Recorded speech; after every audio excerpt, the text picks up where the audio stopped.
Tonight isn't about rumors. It's not about hate. And it's definitely not about tearing anybody down. This episode is about something much simpler, and honestly, much more uncomfortable. In an era where everybody online claims mastery, claims wealth, claims authority, we decided to ask one basic question. What can actually be verified? Because when you position yourself as a model for other people's lives, when you sell guidance, discipline, and direction, your story matters. Not the version built for thumbnails, not the version built for applause, the version that holds up when you line it up against public records. So tonight, Fearless and I aren't here to speculate. We're not here to insult. We're not here to assume. We're here to separate claims from receipts, business narratives from documented reality, vibes from verifiable facts. And if everything lines up, we'll say that. If it doesn't, we'll say that too. No emotion, no agenda, no shortcuts. This is Hit and Run. Let's get. Today we're going to try to separate fact from fiction. Now, as you know, Ronan, I don't have that video. It's just spinning. So you need to play that video for me so I can get control. I want to bring some things that I've seen. I used to be a bag chaser with Anton. Oh, man, stop it. Am I getting the schizophrenic gangster, or am I getting the C student? Which one am I getting today? Or am I getting the nigga that loves his wife? Down because can't see it. It ain't there. And that's a Christian man first, not black. Yep. But now you pray for you black people. Shut your Ronan got me I just can't even picture myself ever being locked up. That's good. That's good. I will do anything to stay out of prison. Like I won't steal, kill, destroy, nothing. That's good. I knew from a very early age that I'm not built for Ain't that. nothing there. I would have. We're rolling, okay? Nothing spinning on there. Hold on, I can see it. How come you can't see it? It's sitting here on the side of us. Yeah, but it's just spinning on my end. I don't see anything. It's just spinning. I just see a spin. All right, how about I take it down and then you reload it up? Yeah. And then I'm going to back out as soon as it comes up and you can see it. All right. Good morning. Good evening, everybody. He's struggle streaming. You can see. Yep. Me? Come on, brother. Come on. You saw how smooth mine went off. I know, but I don't control that. You control it. No, mine was all pre-recorded. You know what I'm saying? I just ran the video. Yeah, mine pre-recorded too. You just stand how to bring it up. Don't blame me. The technology. Next time I just have to load it. You have to send it to me. Salute, Paul Miner. You sent it? You playing it? And you? No, you ain't sent it to me. You gotta, bro. You gotta hit the share video. Go to the. I had already sent it to you, so you don't have it once it's sent. No, I took it down. No, you didn't share it. You just shared the video to me. So go to video like you were gonna do, local video. I got you. There you go. Now I can see it and go ahead and load it. All right. And once you say you can see it, I'm gonna back out. Can you see it? I can see it. All right, I'm backing out. Oh, see it. Goodness gracious. Now I did a reaction of Anton Daniels some time ago, and I'm going to play throughout this a lot of the reactions that we went through. And the reason is, at one time I was a bag chaser. I was chasing that bag with it. And he said some things that were so outlandish to me. It went such against what I believe in. That's like, man, this dude is maybe like the devil, pure evil. We want to start this off. One of them was when he was with Mr. 50. This is just going to be an intro. So let's see the two faces of Anton Daniels. Who is he really? Let's find out tonight. Yeah, we got no sound on there. God, dog. Well, I tell you, my people, man, my people be killing me, man. I don't understand the technology. There's no sound. It actually says the host muted your local video. Oh, man. Ronan, brother, you struggle. You got me on here looking crazy, man. What's up? You got me looking just awfully crazy. No, you. Oh, all right. Look, Now, I mean, Right now, I got it. now you can do it, but you had it muted. I didn't. But go ahead. It said host has video muted. I mean, not now, so I can see it. Let's go. Yeah. You staying on? Might as well just stay on now, brother. Well, I got it. I got it. Anton, you don't have the mouthpiece to talk to women. You talk to one woman. Hey, so you know what? You don't have experience with women because you only have experience with one woman. Now, this is a reaction that I did, and it's got over 100,000 views. This is what I say. You don't have to be ashamed if you got married at a young age and you got one woman. That's good. There's nothing wrong with that. I can salute you. But the problem I have is when you built your structure on having a lot of chicks, or you built your structure on having a lot of businesses and made money, when you just came into money. See, you can tell the difference from someone who has had old money and new money, old hoes and new hoes. But let's see the faces of Anton. Don't worry about it, Miss King. I got a fleet of hoes right now. Man, you don't got no fleet up. Man, stop it. Am I getting the schizophrenic gangster, or am I getting the C student? Which one am I getting today? Or am I getting the nigga that love his wife and that's a Christian man first, not black? But now you pray for you black people. We don't know who shows up with Anton. It could be the C student, it could be the millionaire, it could be the dude talking shit. What side of Anton do we see? Shut your bitch ass up. I just can't even picture myself ever being locked up. That's good. That's good. I will do anything to stay out of prison. Like I won't steal, kill, destroy, nothing. That's good. I knew from a very early age that I'm not built for that. I would have beat the shit out of Corey. And I'm not, listen, I'm telling you, it is what it is. You're turning me down. What you mean? Huh. More important than Wilder, you should know what I mean.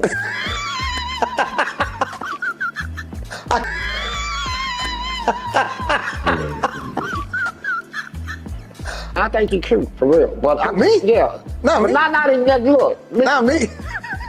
I'm saying, hold up. I would have beat the shit out of Corey. It's kind of funny how he'll come at Corey like that, but somebody who says, I want to take your booty, he laugh at it. You can come up anytime you want to, Ronan. You can take this down. I can't take it down. And Paul, I'm not in control. You see, my hands are right here. This is all Ronan. Man, don't be trying to throw me under the bus. I still see the screen right there. Don't be trying to throw me under the bus, brother. You ain't took it down. This ain't got nothing to do with me. Gracious. Whoa. Jesus. Man, we get technological. Glory, glory, hallelujah. Go ahead, because let me say this real quick. Paul, let me say this. Now, Paul was saying something earlier, and you know what, Paul, you're right. You know, we do stay on Anton's neck. You know why, brother? It's because Anton talks all this major head about who he is, how successful of a businessman he is, how his worth ethic is so high, and that's why he's successful, and all these other things that are basically rhetoric because they're not true. And we had to go and dig all the fucking skeletons up out the closet. We're not basically gonna dox him, but we're gonna give you a chronological timetable on how this man came to be where he is right now. And without that mic, he is not a successful businessman. Without a YouTube channel and the bag chasers and all the people that are supporting him in the background, this man is not self-made. Let's put it that way. All right. I'm not doing none of that. That's what I'm gonna let Ronan take care of that. I'm gonna show you what happened to me. I have been on his show. I have counseled with him, and I got so turned off by what I'm gonna show you. Because and I think just recently I told Ronan was saying, hey man, send me the video where you was at. And he reviewed and was saying what the guy had stated, which is Anton. And immediately after, I seen another video with him with Crawford, and it was entirely the opposite of everything he said. And I'm not even sure what video to play first. Maybe I'll play the one with me and him on there. Hold up. I got a video that sets the stage for any video you want to bring up after that. Go ahead, my brother. Let me run this one video. And that video will set the stage on how this brother says he holds himself to a certain standard. On a whole panel, he said this about 2 years ago.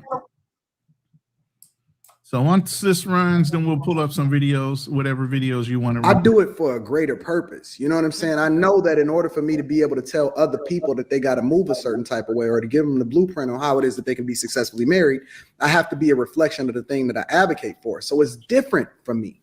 You know what I'm saying? So it doesn't mean that I don't love beautiful women around me. It don't mean that I'm not going to have, that I don't check out chicks or whatever, so on and so forth or whatever. I just don't believe that A, they not worth my time. B, they ain't even close to the quality of the woman that I have. C, I also want to be the man that I would love for my daughter to marry. And then D, I have a higher expectation on my life, and I esteem myself greater than what normal people would esteem themselves. So I just hold myself to a higher standard than other people do.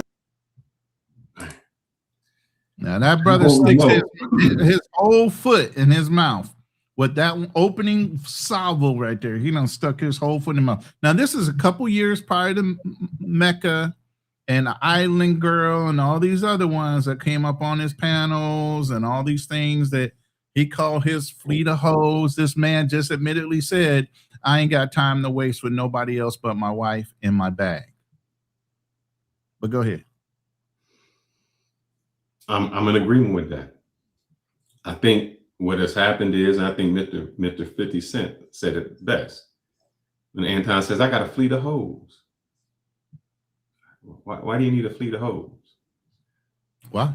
That comes from people who have not had, and then they got to show.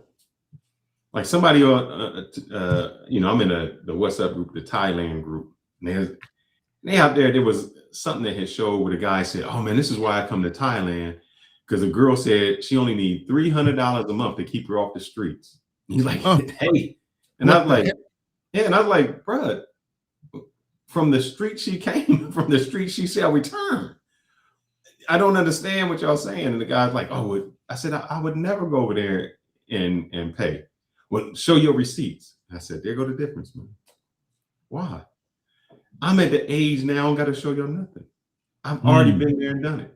And by me showing the receipts puts me in a bad situation. If I'm saying, hey, I got these hoes, or I'm doing this, or I'm going over there in the company that I'm trying to get with these chicks. I said, y'all need something to prove. You don't have to prove it. When you come to a certain point, we say, man, I've kind of done it. And y'all don't believe me, I'm fine with that.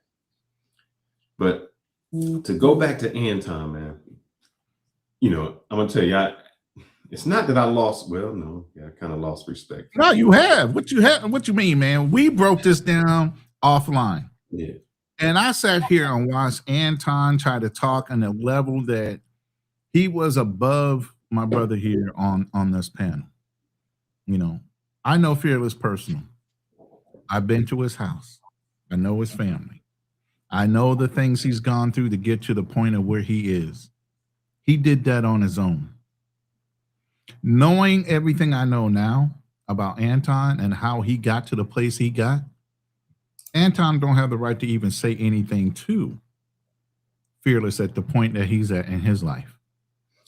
Well, ain't got a thing, right? I appreciate you defending me on that, but here's the it's thing. not even defending you. It's like you weren't aware, though. That's the whole thing. At this point, you weren't aware of his status because he projects a certain persona online. But when you go to check his background and his reality, not the fantasy and the projection persona that he puts out online as Anton Daniels, the YouTuber, then there's a whole nother spin to how he's perceived in reality. Like there's certain things I can tell you I know for a fact because I've done them. They're lived experiences. We talk about this all the time with lived experiences versus somebody saying from a book how things are done. And you have lived experiences, where Anton, even with Mr. 1950, on another video I'm going to play, so many younger men than him and older men or men of his same age have way more worldly experience than Anton. If you say you married your wife at 22, you've been a Christian man for over 20 plus years, been married to your wife for over 20 plus years, you don't have that worldly experience that a lot of other people do, because those are lived experiences. Now, how you have that if you've been saved all your life, you've been married all your life, you've been dedicated to growing your bag, you had a couple failed businesses, including a restaurant, you don't have that kind of lived experience. And a lot of people challenge him on a lot of panels that you'll see as we pull up videos on his lived experience. Stop running your mouth, Anton, and talk about your lived experiences. But go ahead. Oh, mine ain't nothing about lived experiences. I can only talk about my experience with him. Right. And when I talk about my experience with him, it let me know the kind of man I did not want to be. You let me know when you want me to start playing this video, and I can. Go ahead, man. Run them up. Let's go. Here we go. So let me. You don't. I will. I got it. A lot of them to play. Like I said, this is not going to be a short video. We ain't doing an hour. This is going to be at least a 2 hour one. No. I think that, let's see. I want to have it here. Just let me see if I play. Can you hear? Yeah, I got it. I'm ready right now. All right. So let me just see if you can hear. But I said that I was gonna set. I can hear. All right. So let me give you a little background. I've been on Anton's show a few times when he has a smoke show. There's been times he kicked me off because he didn't like what I said. I've done a coaching call with Anton. And so let me say the good. The brother, as in work ethic, as in just putting in work, I can't take nothing from him. I love that work ethic. He was you look at Anton, I compare him to Prince, man. I was like, this brother is putting a video out. I think in one day, I seen like 20 something videos, 25 videos from like his Millionaire Morning Show. He cut that up, and then he did like Room 9, and then the Anton Show reactions. I said, damn, that is it. But let me say this. The reason why, and when he interviewed with Terrence, he did a thing with Terrence Crawford. I can't even do that. Ozempic. I can't afford Ozempic, man. I'm broke. Hold on. Video on that. No. Your man said when I was on Ozempic. My thing is, I would say before my baby.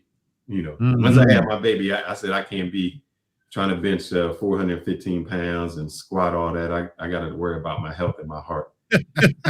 Hey, I got to live longer. I got a little one. You have a little one when you're over 50. You know, it's a bit of about the ages.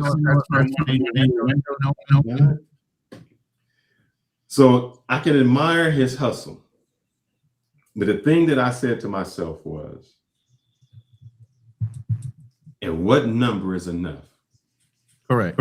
And I said, when I work, what I'm working for is to buy my time. What does buy my time mean? Buy my time means at this moment, I'm able to work from home. I don't have to send my child to any daycare. I don't have to send her out somewhere. She can work with me. I can bring a nanny in the home because I'm buying my time.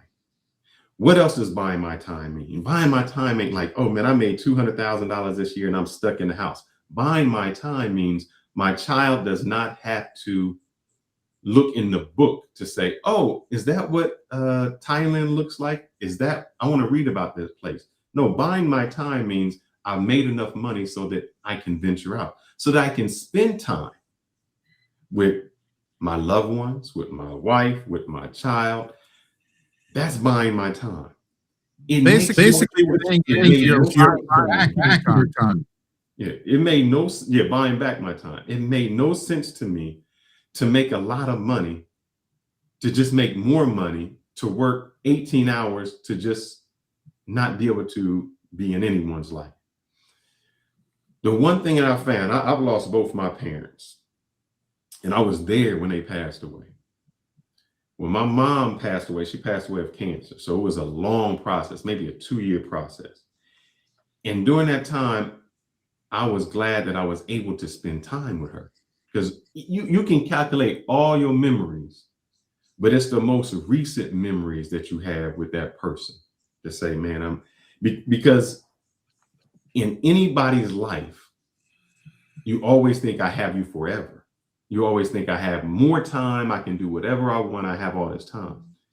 When you get to a finite time, when a doctor says this person has this long to live, in that amount of time, everything is forced, everything is focused, everything is, let's really talk about life.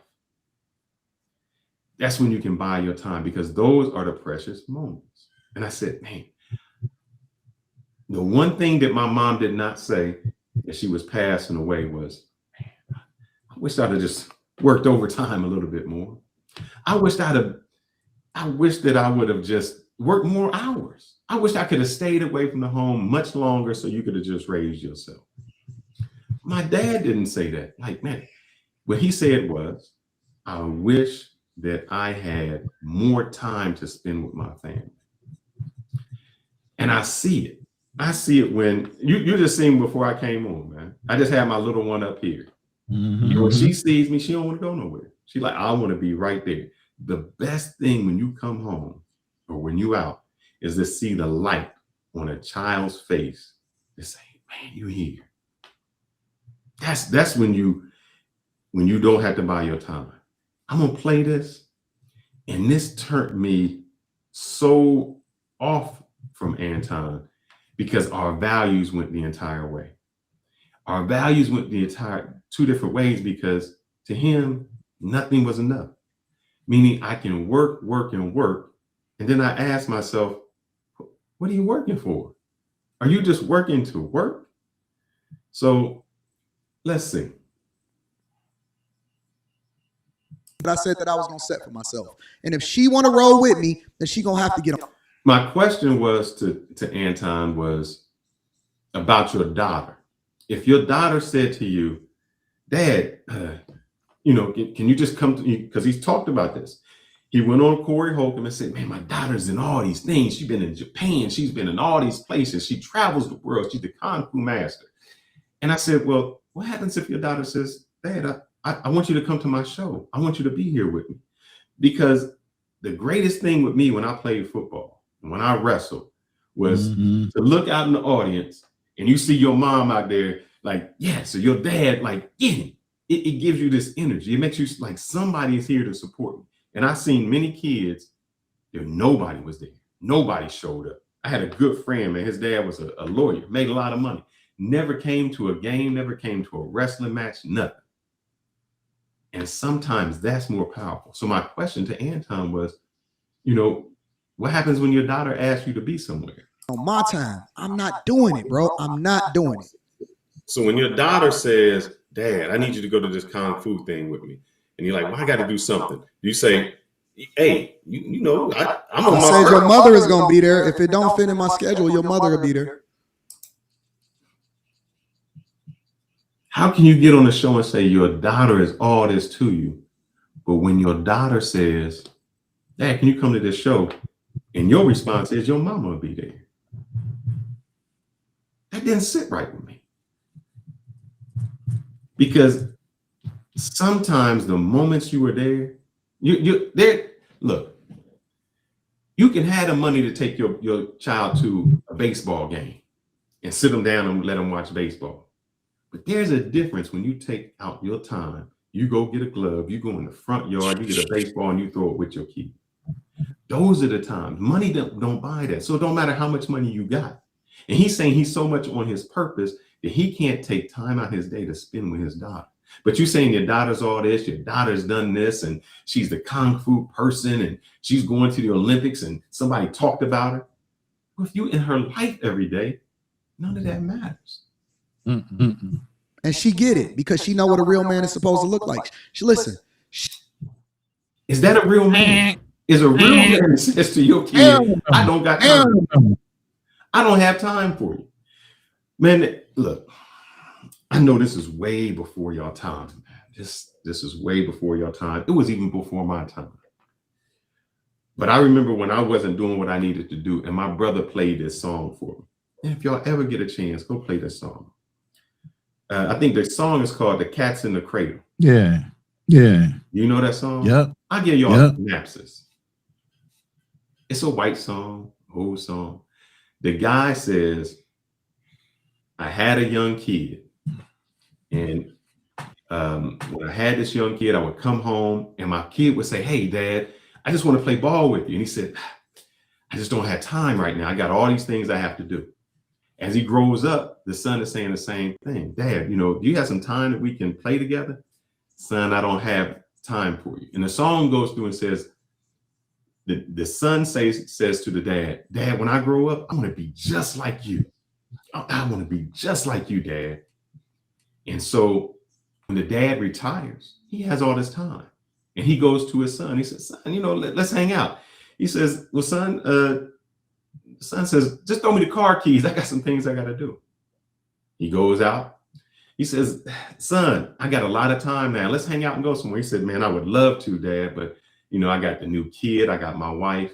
I just don't have the time. He goes through this whole scenario until he realizes when he's about to die that he said, my son was just like me. Meaning I did not have time for my son. And when I finally got time, my son didn't have time for me.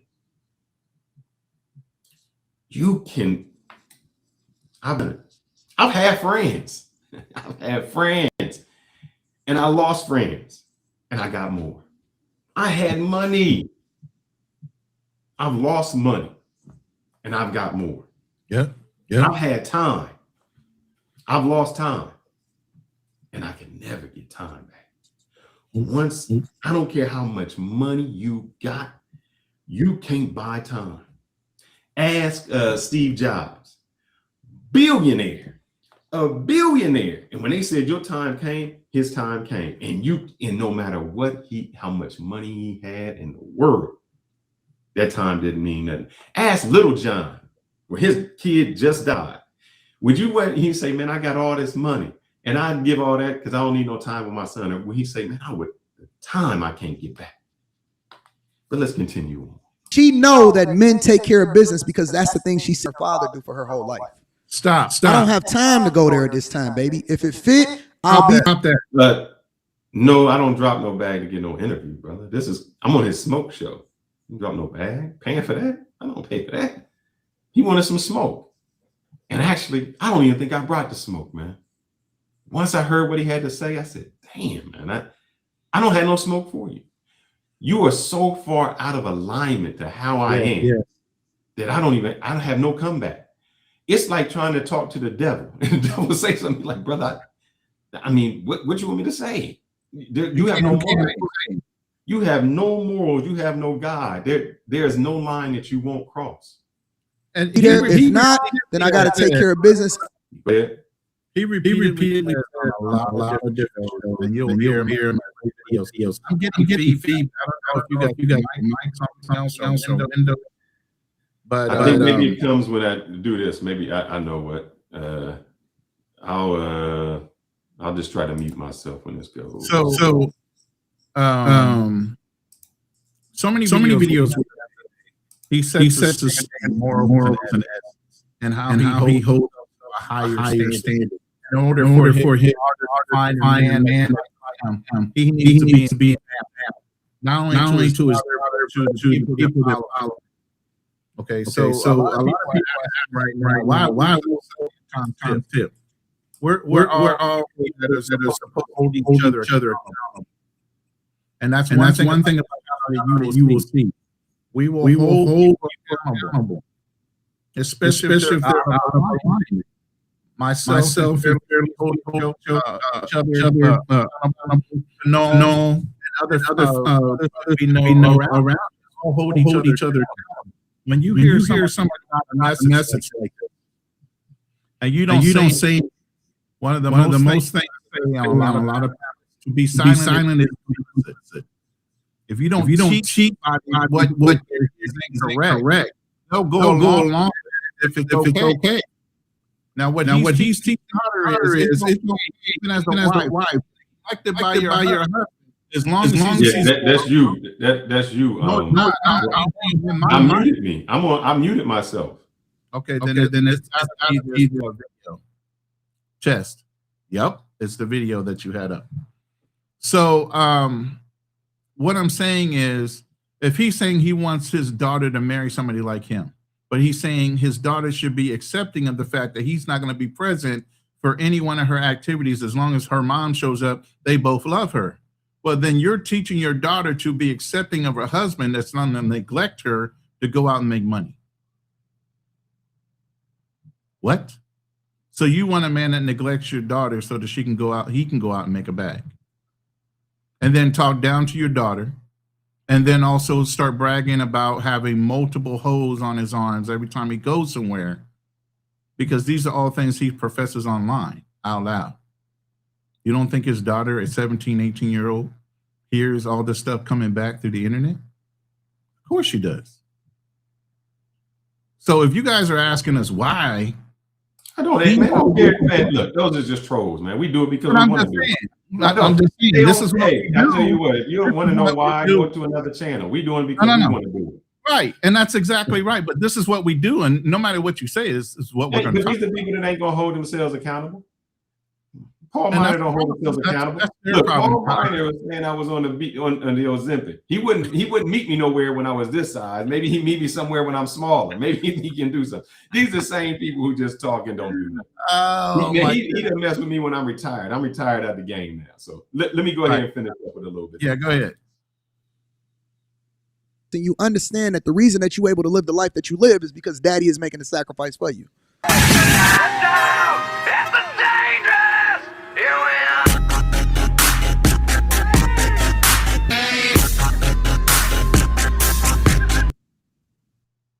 I put that in there because that girl walking across the stage, this is her graduation. She excited. But the only thing she's looking for is her daddy in the audience. Right. It's her day.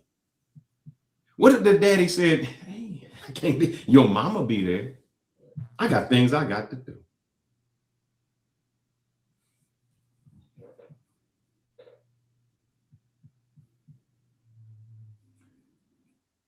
Why Paul Minor can take when he joking with me, but he can't take when I'm joking with him? I don't know. But go ahead. Let me finish this. I'm reading the chat. You're right. What we talking about that? No, I'm gonna ask you another question. Is there, and I don't. This question here, I want y'all to remember this question because when I play the Terrence Crawford, you'll understand this question. No, this is just a random.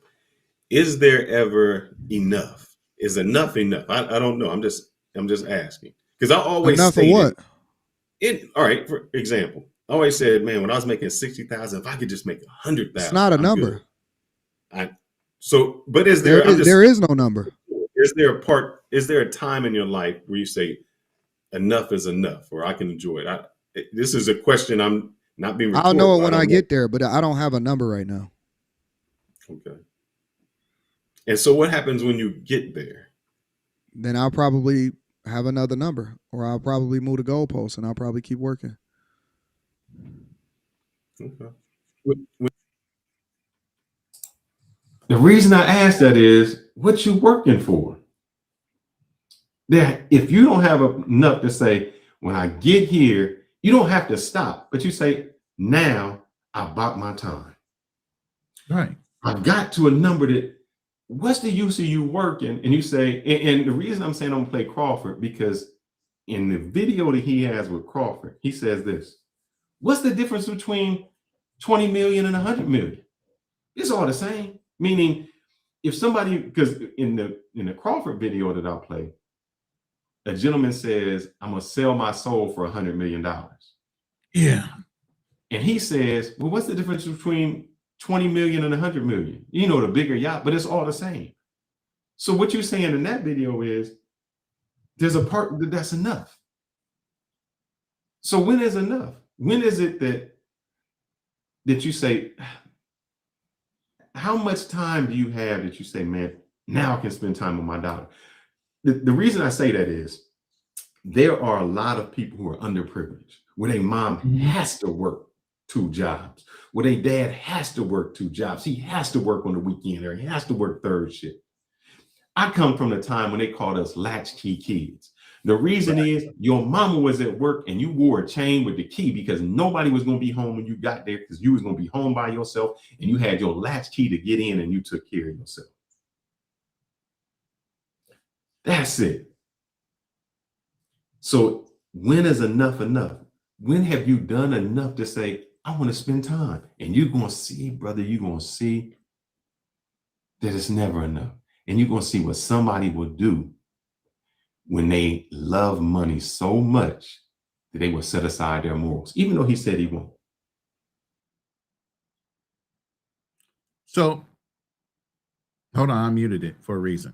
I muted All it right. for a reason. No, I'm muting myself, so you don't have to mute it. No, it's the video. Even when you mute yourself, it's still going to be an echo. All right. So you still muted this, so you unmuted for me. If you hold can. on, I wanted to finish. I wanted a statement before. Okay. Based on the same thing. And yeah, I know I watched that same Crawford video, and no, can I say something in the chat? He don't use his money.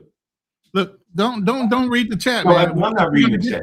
But I'm gonna make a comparison. No, we're gonna get there because No, I got a financial Can I make aspect to this where comparison, Anton Roman? got his money from. Let's Well, get there. it's not that. Let me just make this one comparison.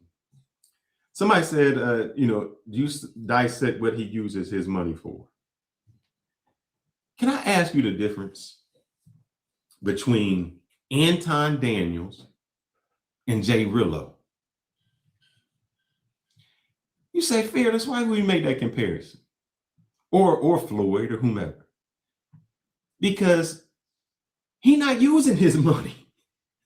He got something like the Bag Chasers with the Patreon that you pay for. Right. So he using your money. Your money. Just like Jay Rillo, when you say Jay Rillo, what does he use his money when he goes all these places? He's not using his money. He using your money. So that's what Anton is doing. He collected a subscription every month. And through that subscription is how he made most of his money. And he investing your money you sent him, he invested. It's not the money he earned. Seem like he has. Listen. I done broke down his financial aspect. I am not gonna dox the dude. I'm gonna tell you the truth behind the lies. That's why we're calling it claims versus receipts. Okay. He has a lot of claims out there that says he does a lot of damn things. Okay. First of all, he's not a fiduciary. First of all, he's not a financial wizard. Mm-hmm. You want to know how he got his money? And it came around 2019. Well, don't do that yet. Let me finish these videos. That's what I'm saying. That's why I didn't want to go down that road with this damn chat, because you're right. We will get there. We will get there. We know exactly where his money came from. We know exactly how he got it. We know how. You're right. I can't do the chat. But most investors make money. Stay out of that. Most investors make money by making you money. Exactly. I got Fidelity. I got a financial person. I am a semi-retired fiduciary. This is the whole thing. I'm a semi-retired fiduciary. But you know, look, let me yeah, you're right. But you know how that dude makes money off of me? Because he makes a percentage of the money he gains from me. So if he says, look, I'm gonna make you 10% and I'm taking 0.3% off the top. Okay. You making money from the money you invested and made from me. Right. But Jay Rillo ain't giving you you investing your money. There's no net return. You investing money in this as a net loss. Yeah. You ain't getting no He's taking the money. He's saying, look what I did with your money. Look how your money benefited me. Let me play this a little bit because this one kind of got me. This is when I said, mute him first. Go ahead. Let me mute myself just in case. Over it was suddenly. Okay. Suddenly or over it was suddenly. Okay. If that was over a period of time, cancer, something like that, would you have put aside some of your work and things like that to spend extra time with your father? No. So you would have just kept working. Stop the tape. Spend those precious moments. Okay. So he said, oh, I'm sorry, brother. He said, no, well, let me do Rita, because Rita's his wife. Let me do Rita real quick. But no, let me stop you right there, because you asked about his father. Because we're going to do this in chronological order. Okay. So when he broached the conversation of his father, okay, that was in 2017. His father died suddenly. It was a city accident. His father worked for a city organization. Okay. And that's why it was suddenly. The reason I'm saying that is by 2019, after the lawsuit was settled, is where Anton came up with his initial bag. If you run back the tapes on his YouTube channel when he was doing urban renewal videos of old broken down buildings in Detroit and everything else, to right after he got this bag of money that all of a sudden now he's a financial wizard and everything else that y'all are falling for, his financial windfall started and was initiated from the way he looked to everything else a little after 2019. Run the tapes back. We ain't got to lie. This is when he started coming up and saying he was better than everybody else. Before then, he had morals and ethics. All the time, I repeatedly tell you, I work with millionaires. All money does is give you access to be your truer self, period, point blank. And a lot of those multi-millionaire business owners that I know and corporations, they have a number. And then it goes into philanthropy. If y'all don't know what that word means, okay? But Anton don't give shit up to nobody. He says he has a $15,000 a month budget that he gives out to different people that are of need instead of taxing or paying his tithes. Okay. But we're gonna keep rolling with this, but we're gonna do this in chronological order with some kind of decorum. I'm not trying to dig on the guy, and it's not supposed to be personal, but you guys are very far off the mark when it comes to a person like this. The first thing I tell people, even when they sit there and talk to me or consult with me, run my LinkedIn page, run his LinkedIn page, and we can run Anton's LinkedIn page. He is not qualified to talk about the things he talks about. First of all, you don't go and get financial advice from somebody that's not somebody that's qualified or certified that has training in that field. That's just an idiot. Okay? Yes, you might have some tricks, but somebody taught him those tricks. Guess who those people were? Financial people that he sought out. Now he's taking that information, regurgitating it, and selling you guys on the bag chaser. He knows what's up. When his seed money came from his father's death, and if you let this video play, he's going to sit there and say he didn't even go to his father's funeral. The fuck? No, he didn't. He didn't cry at his daddy's funeral. Well, whatever. And that's how he came up. But I'm go ahead. My thing is this: I have no problem that he makes some money. The problem is, it's like a person winning the lottery and saying, I know about business. You didn't really know about business. You were able to get money and then you're learning. And I think the person, if you ever get a chance, I know people don't like him, but it was Mike TV and it was on. Yeah, I got his video. A great breakdown. And also, if you look at Pocket Watching with JT, the gentleman broke down and said, look, you went from this job working at the university to this. You can't make that much money. And anybody who works in the public sector, whether you work for the school district, you work in anywhere that's public, the city, the state, the government, your salary is public domain. You can look somebody up and say, what is your salary? And he looked him up and said, brother, this is your salary. And you saying you went here. There's not enough time for you to have done that. The job that he held does not pay the amount of money. If you made $100,000 a year and you say you're a millionaire and you only worked there 3 years, you only made $300,000 if you spent no money. So how did you get from here to here? And there was no thing. But mine didn't even have to do with money. When I heard this brother say, if my daddy dying, oh fuck that, I'm gonna make the money. God damn, and and the reason I could say that is because I was there when my daddy was dying. And if I said, man, you know what, F you. And you know what's gonna happen? Remember I just told y'all about that song, The Cat's in the Cradle? Mhm. When this dude dying, when he on his deathbed, you know what somebody gonna say to him? Man up. Because I'm gonna let you know that's what he said to somebody. Man up. Let me go back a little bit and tell you what he said to his daddy and what he would say to Rita. Time, cancer, something like that. Would you have put aside some of your work and things like that to spend extra time with your father? No. So you would have just kept working? Yes. Wouldn't spend those precious moments. Okay. All right. So if Rita gets sick, she in the hospital, got ovarian cancer. You got a God 1,000 different scenarios in order to I'm try just to saying, because how you listen. How you say it is there's no time that I'm going to stop working because I'm on my purpose and I don't care about these people. And I'm trying to say, Anton, there are times that you say, you know, I have money. I have enough. I've worked hard. Maybe my wife needs me at this time that she's going to this chemo.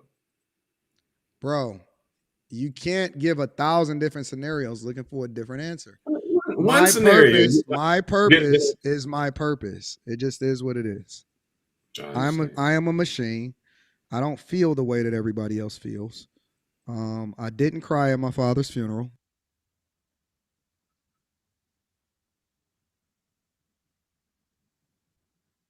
You're muted.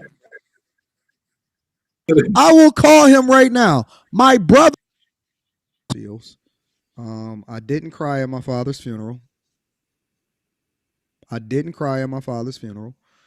Okay. Damn. That's when I said, man, I'm talking to the devil, man. Mm-hmm.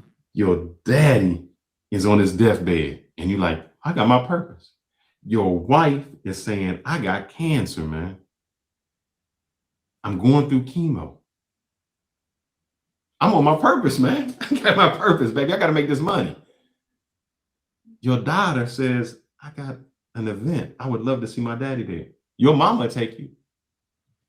I couldn't argue. I know you came at me and said, why don't you go at him? I couldn't. When he said this, when he said something like this, I said, brother, I have nothing I can say. What can I say to you? If your money is so much important to you that you can't be there for the last moments of your daddy's life, and you can't be there if your wife is going through something, and you can't be there for your daughter. See, that let me know that I don't need that kind of money, man. I don't need that kind of money. Can we park this video quick? I got another video. Let me go through one more. It's almost there. I'm gonna let you see what else he said, and then it's almost over. We got just a little bit, 46 seconds. I'll let it roll. Okay. My brother was in the Now, maybe you're right. Maybe somebody say he got a problem with his daddy. Maybe he got a problem with his daddy. Maybe he got a problem with his wife. Maybe he got a problem with his daughter.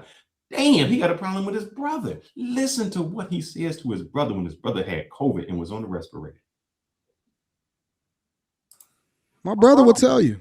My brother was in when COVID hit, he was in a hospital on a respirator. I talked to him. I said, man the fuck up.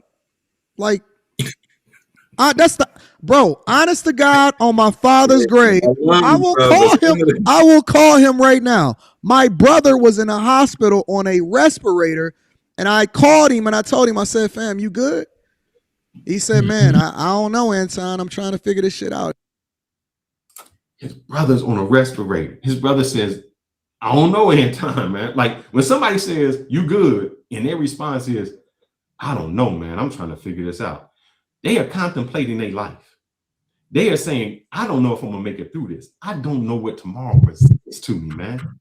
I don't know. And he said, man, the fuck up. What the hell? Your brother is in the hospital on a respirator. You call him and you say, man up. I knew right then there's certain amounts of money that I just don't want. There's certain levels that I don't want to get to.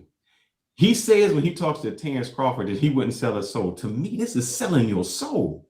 So you ain't gonna be there for your wife, you ain't gonna be for your daddy, you ain't gonna be there for your daughter, you ain't gonna be there for your brother. Brother, when you on your dying bed, the cat's in the cradle and the silver spoon. And so they're gonna grow up just like you. They're gonna say, well, I'm on my purpose too. Don't be mad when they do that. When I heard this, and I wasn't laughing, I was laughing at this, saying, God damn, man. I'm laughing. It's not even a laugh, it's you really like this? It's unbelievable. It's an unbelievable. Like, God, you would leave your brother on the respirator when he's saying, let me just go back a little bit. Let's play this. Let me, and then I'll get through it. Yeah. Man, the fuck up. Like, that's the bro. Honest to God, on my father's grave, I will call him right now. My brother was in a hospital on a respirator, and I called him and I told him, I said, fam, you good? He said, man, I don't know, Anton. I'm trying to figure this shit out. It's not looking good. I said, man, the fuck up, and bro, and get your ass together and get home, nigga. And until then, I got your family. And his family was living with me. They stayed in my house with me. I told you I was gonna go long, brother, on mine. So, you know, we can take that down. I told you I was gonna go long. But let me play there was nothing I could say. If somebody is telling me I don't care about nothing but this money, and you telling them something, there was nothing left for me to say. I know you say, oh man, you let him say this. There was no battle for me. I was at a point where I said, I can't believe our morals had crossed and went a whole different way. Let me show you 3 years prior to that conversation where he was. Point that I'm making is this, and they say it all the time, and it is absolutely true. The character of a man is tested when he gets resources. Did you hear what he said? The character of a man is tested when he gets resources. I'm gonna run that back. The character of a man is tested when he gets resources. The character of a man is tested when he has everything, right? So even if it was true what you said, let's say I never could get a girl that had a pocket protector in my pocket and the whole 9 yards, and I'm cool with that, right? Because I don't think it's a badge of honor to sleep with a whole lot of women. I think the badge of honor is to have a level of dick discipline. Okay. That's why he needs 5 hoes now, right? You hear how he's contradicting himself over the years, right? You put enough on the internet and you're not consistent, you're going to keep on stepping over your own fucking words. He claims to be such a devout Christian and faithful to his wife, and this is 2.5, 3 years ago. See how much has changed since he came into this money.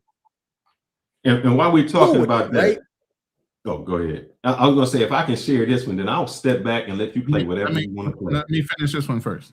All right. Because I don't think it's a badge of honor to sleep with a whole lot of women. I think the badge of honor is to have a level of dick discipline and to realize their value as a man. But let's just say hypothetically that that's true and I had a pocket protector, right? Then that would mean that once I started getting resources and attention, that would mean that I would start to break out and it would start to be a different story because that's not what I'm used to, right? So how am I able to maintain? Okay, so he was standing on his principles right there 3 years ago. But now if you ask that same question today, how much has changed? He's a totally different person. Maintain a level of character and civility, and how come my chick don't worry about me? She does. Bruiser. Because you never switched up. Now he went back and so he remained consistent. And plus, he got once you like you said, when you got the resources, you got a lot to lose. So that's when you exactly. There's dudes that fumble every single day. So go ahead. Let me load this one up, and then I'm gonna let you roll whatever you're gonna roll with. Window. But that was based on an argument that came off of a live panel that he was having, and he was kind of like kowtowing to the females on the panel when a brother was holding him accountable on the panel, just like Mr. 1950 and so many other people when they get on his panels, they start holding him accountable. He starts backtracking, or he locks himself into just saying one solid thing and saying, I'm not going to get off my fucking square. That doesn't mean you're proving your point. You just don't want to change your mindset because you feel like you're the smartest person in the room, and you're not. So we're going to show how he flip-flops. This is an interview that he didn't do, but I think was some other guys did with Terrence Crawford. And they were talking about money. And you just heard what Anton would do for money. Now let's see how he switches the game up. And bro, you say you did all that work your whole life, undefeated, but you grind to feed your kids and to make better for your family. I always say everything got a price. Because people say, like, I love my dog. I get $100. No, I get $1,000. No, I get $100,000. Hey, you can have him. Like, my thought is everything has a price. There is not a number that can get you back in that ring. 80 million, 100 million. Nah, because now you selling your soul. $100 million, you can have my soul. That's you. Now we know your character. Sometimes, you know, you look at people and you be like, dang, man, you ain't got no dignity. You ain't got no morals. Like, come on, man. Like, what you gonna stand for if everything is about money? The love of money, not money itself. Money isn't bad. Money is a tool. But the love of money is the root of all evil. And a lot of people actually get that wrong. You can't do it. Exactly. Now you see what I'm saying? Because he's saying it's the root of all evil. Brother, you just said you would leave your brother on the respirator. Just say, man up. Let's just hear what he got to say. Anything for money, because that means that you don't have no loyalty. That means you don't have no character. That means that you'll sell out. That means that you'll throw your friends under the bus. That means that you'll sell out God. You'll turn your back against God. And these type of people that have that mentality, they sell their soul. They'll sell their soul for a couple dollars. You know what I'm saying? And so they think that all money is good money. And this is one of the things that I think is wrong with the culture. Yo, and do you know that there are people that'll go back in the fire in order to get their dog? They're not going to let their dog burn up. You would. Do you know? And that's why I won't buy a dog, because I'm not that vested. And I've never had an animal to where I loved it that much. I've never had an animal like that at all. So I don't know what that feels like, but I hear people all the time and say, hey, man, you would never let me get. I watched a documentary about Chernobyl, right? And here we go. And I'm doing this because he's talking about somebody who wouldn't do it for his dog. All right. Maybe I wouldn't go back in the burning building for my dog, or maybe I wouldn't do that for my dog. But God damn, would I do it for my wife? Would I do it for my daughter? Would I do it for my brother? Would I do it for my daddy? The radiation over there and stuff like that, and how they didn't allow for the dogs to come along. They had to kill the animals, and they had to get the people out of there quietly within however many hours or however many days or whatever, because of this nuclear meltdown and all of that stuff. And the main thing that was in the comments was people was like, nah, you ain't never let me get to I'd rather stay in Chernobyl with radiation and burn up than allow for me to be separated from my dog. That's the mentality of people that you can't entice them with money. You know what I'm saying? And exactly. Somebody would do that for their dog, and you wouldn't even do it for your mama. You wouldn't do it for your daddy. I'm not saying that money shouldn't be a motivator, that money shouldn't be a factor, that money shouldn't be good, that you shouldn't leverage it effectively. But what I am saying is that money alone, the love of it, and you willing to do anything for it, even sell out your soul, even sell out your morals, that speaks more to your character. And I think that Bud Crawford is absolutely correct. And that's why I couldn't be no bag chaser, because it let me know you sold out your morals. You sold all that. And I cut some parts out of this video that when the video that I previously had. But one of the questions he had, I said, man, when I asked him that question about being with his daughter or something, he said, at that moment, man, you don't know when your opportunity came. Maybe at that particular moment, that was your time. That extra video you did would have had you made it. And I said, yeah, but that's like saying, right. I didn't play the lottery and I could have won. I mean, I can't go on couldas and wouldas and shouldas. That didn't happen. So I'm not going to do that.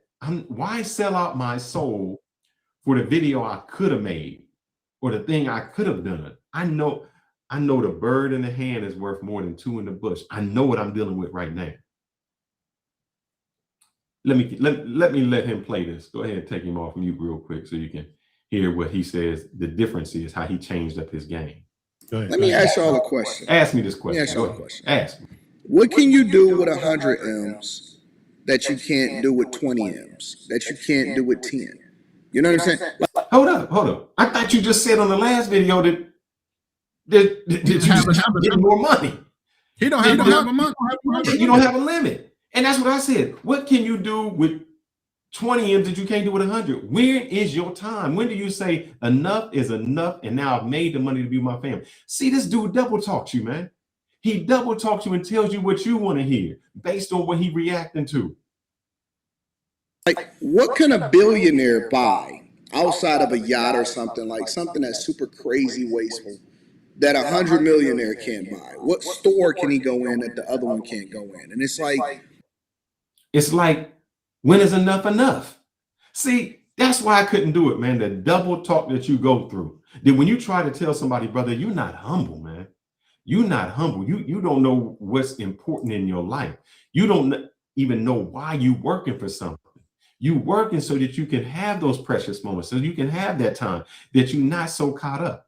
And now he going here saying, well, what, money don't mean nothing. Money don't mean nothing. What's the difference between 100 millionaire and a billion? It's nothing. Why sell your soul? Brother, why sell your soul? He's making that one extra video so much. I'm the king of Detroit. That's right. Is making that one extra video, that one extra time, that one extra whatever worth the smile on your daughter's face. Because I know from my life, from the life of like my daughter, from the life of people that I've coached and talked to, that sometimes you ever hear when somebody tells a story and it's like that one transformative moment, man, when it's like, I think was The Rock that was talking about it? Yeah, it was The Rock. The Rock was talking about his daddy. And he said that The Rock's dad, which is The Rock's grandfather, died when he was 13. The mom brought somebody else in. And the dude pissed on the turkey or something like that. Something crazy. And The Rock's dad went and got a shovel and knocked him out. He said he was going to kill him. He tried to kill him. And the police got there. The dude was still knocked out. He said, the dude is knocked out, but he's still alive. And he went to the mom and said to the mom, when this dude come alive, when he gains consciousness, they both can't be here. Somebody gotta go because somebody gonna die. And the mom said, my son got to go, and kicked him out when he was 13. Those are the transformative moments. Like when you say, man, I looked up in the stands and my daddy was there, or I was this, and this person was there. He don't have those transformative moments, man. To him, it's just money over everything. And that's where I parted ways. And maybe I'm wrong. Maybe my morals, and I admit it, I see it differently. And I can be wrong, I can be right. It's just how I seen it was, there was not enough money in the world that could pay for the smile that I see from my daughter, that could pay for those last precious moments that I spent with my mother and my father, that those last words. There just wasn't the money that could replace that, because those was transformative times in my life. And I'm working hard for something. And those are the things that I'm working hard for. If I work for all of this and I said, and I die and I give the money to my daughter, do you think she would say, man, I would rather have had the time, I never seen him. But I digress, and I'll let you go. All right. So this first video, and this is what I'm saying about lived experiences. Okay. We're gonna run with this one, and then I'm gonna go to another one after that, and we'll talk in between.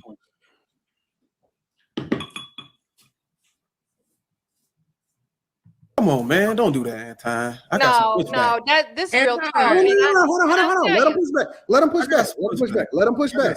That means his wife is doing a good job Can I too. say This one. I mean, I get it, man. Look, I commend you Can I say for all something that, real quick? Anton. Yeah. And somebody pointed this out. I think the dude I told you sent me the video. Mm-hmm. Don't Anton look a lot lighter than the video I just showed? Mm-hmm. I'm just asking. And it ain't the lighting, because the video I showed, Anton looked dark. And here, Anton done got light, but he said people don't like dark-skinned people. Go ahead, brother. So Bruiser is he goes by another name now, but he started off on Lapeef Network. He just did a major interview. I forgot what his name is, his new channel, but he just did a major interview with somebody just recently. Everybody wanted to highlight. But he's been married, and Anton's married, and Bruiser is going to break down Anton and basically say, bro, you did not have it like we had it when we were younger.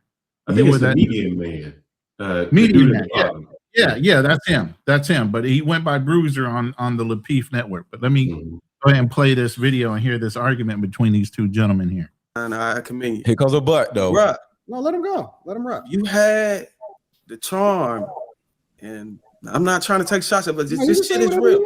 Charm and the height and all that, and the fitness and stuff that I had when I was 20. I was jumping over the rim, bro. I had this is in the gym trying to run. But why did you get married then, bro? Bro, I'm saying I don't believe you. I get it. You established, you self-made from the jump. I don't believe that you had the amount of pressure I had. Because you said you had women running. Oh, okay. So you're trying to say Stop. Hey, Rita. Hold on. The villain, I don't think they had the same amount of pressure I had. That's Let me say this real quick. And Fearless, you are a witness to this because he did this several times to you on different occasions when you were on a show with him. Instead of him backing himself up, he call somebody, man. I don't know what the fuck he do this. He want to call somebody else to testify on his behalf. You either do or you don't have the words or the backing of your persona, who you are as an individual, for people to believe you, that you got to call somebody else in the room in order to sell the idea you are the person you say you are. I ain't never had to get on the phone and call nobody to prove shit for me. You either do or do not believe me. The fact is you got to call for backup to have somebody verify who the fuck you were. And like Rita's going to say something negative. She already says in a lot of the interviews, he's unstable and emotionally he can't control himself. Why would she want to piss him off? Especially on a live, so she knows when they hang up what the fuck is going to go on. Can you do me one favor, Ronan? What's I that? put something in the background, and I want people to do this just before you pull it up. I only need you to pull it up and take it down. I want you to look at Lapeef Jr. and then look at Anton. All right? And now I want you to look at Anton. I said that I was look at gonna Anton. say Look at Anton. And if and she now want to look at roll Anton. with me, then she gonna have to get on my time. I'm not doing Now it, look bro. at I'm Anton. not doing it.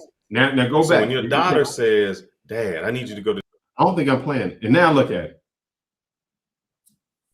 Put it back It up ain't again. right. thing with me, and you're like, "Well, I got to do something." Look you at say, him there. "Hey, you know, I'm on my." And look at him there. But nobody like dark-skinned people. Something wrong with that picture. Yeah, they're Because- lighting his film after he shoots. He's doing something with the lighting as far as No, you this know, is a how lie. can So you ain't mess lighting with nothing you. after. This is a lie. Yeah, I'm just saying. I don't know. I don't know. I'm just. But, It's just a question I'm asking. Yeah, Anton is famous for trying to prove himself by other people testifying for him. You know, on that one when he said his brother, he called his brother up. Yeah, I remember. Yeah, he called his brother up to testify to you about something. And then he tried to call his wife, but his wife wasn't picking up. what I'm saying. Bruiser, you are the villain right now. They have No. different goals. You know, the interesting thing about it is that people in the chat that know me in real life. They've known me over 25, 30 years. Come here, baby. There we go. What was I like in high school? In your opinion, honestly, what was I like in high school in your opinion? Arrogant a-hole. Why? Why was I arrogant? By the way, let me say this. And from what we know of Anton is he says he's been in the hood. You know, he ran with gang members. He preferred to be with gangs versus being with, you know, the normal people that he would be around. And he went to a school called Cass Tech. Okay. Cass Tech is supposedly a private or a magnet school. Something like a private school. But he tries to talk like he's off the street somewhere.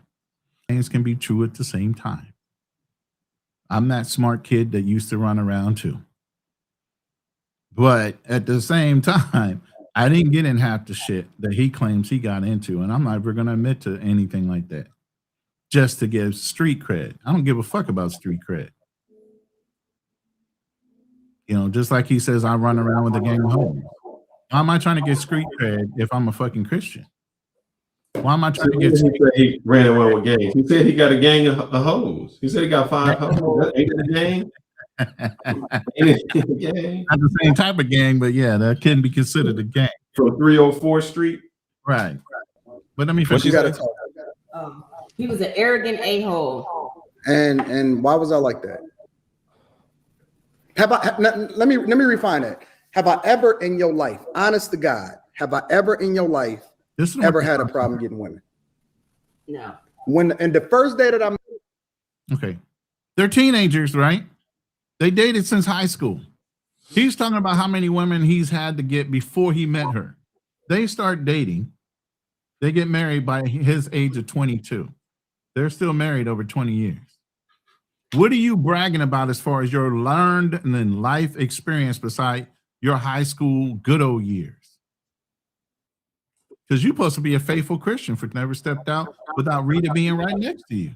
And let me tell you, them chicks in high school ain't really know nothing. I was trying to teach them and they were scared to do half the things I was suggesting. So you wasn't doing too much. That's what I'm saying. What experience do you really have in life? I remember my first life experiences wasn't until I got out of my mother's home and I was in the motherfucking Marine Corps.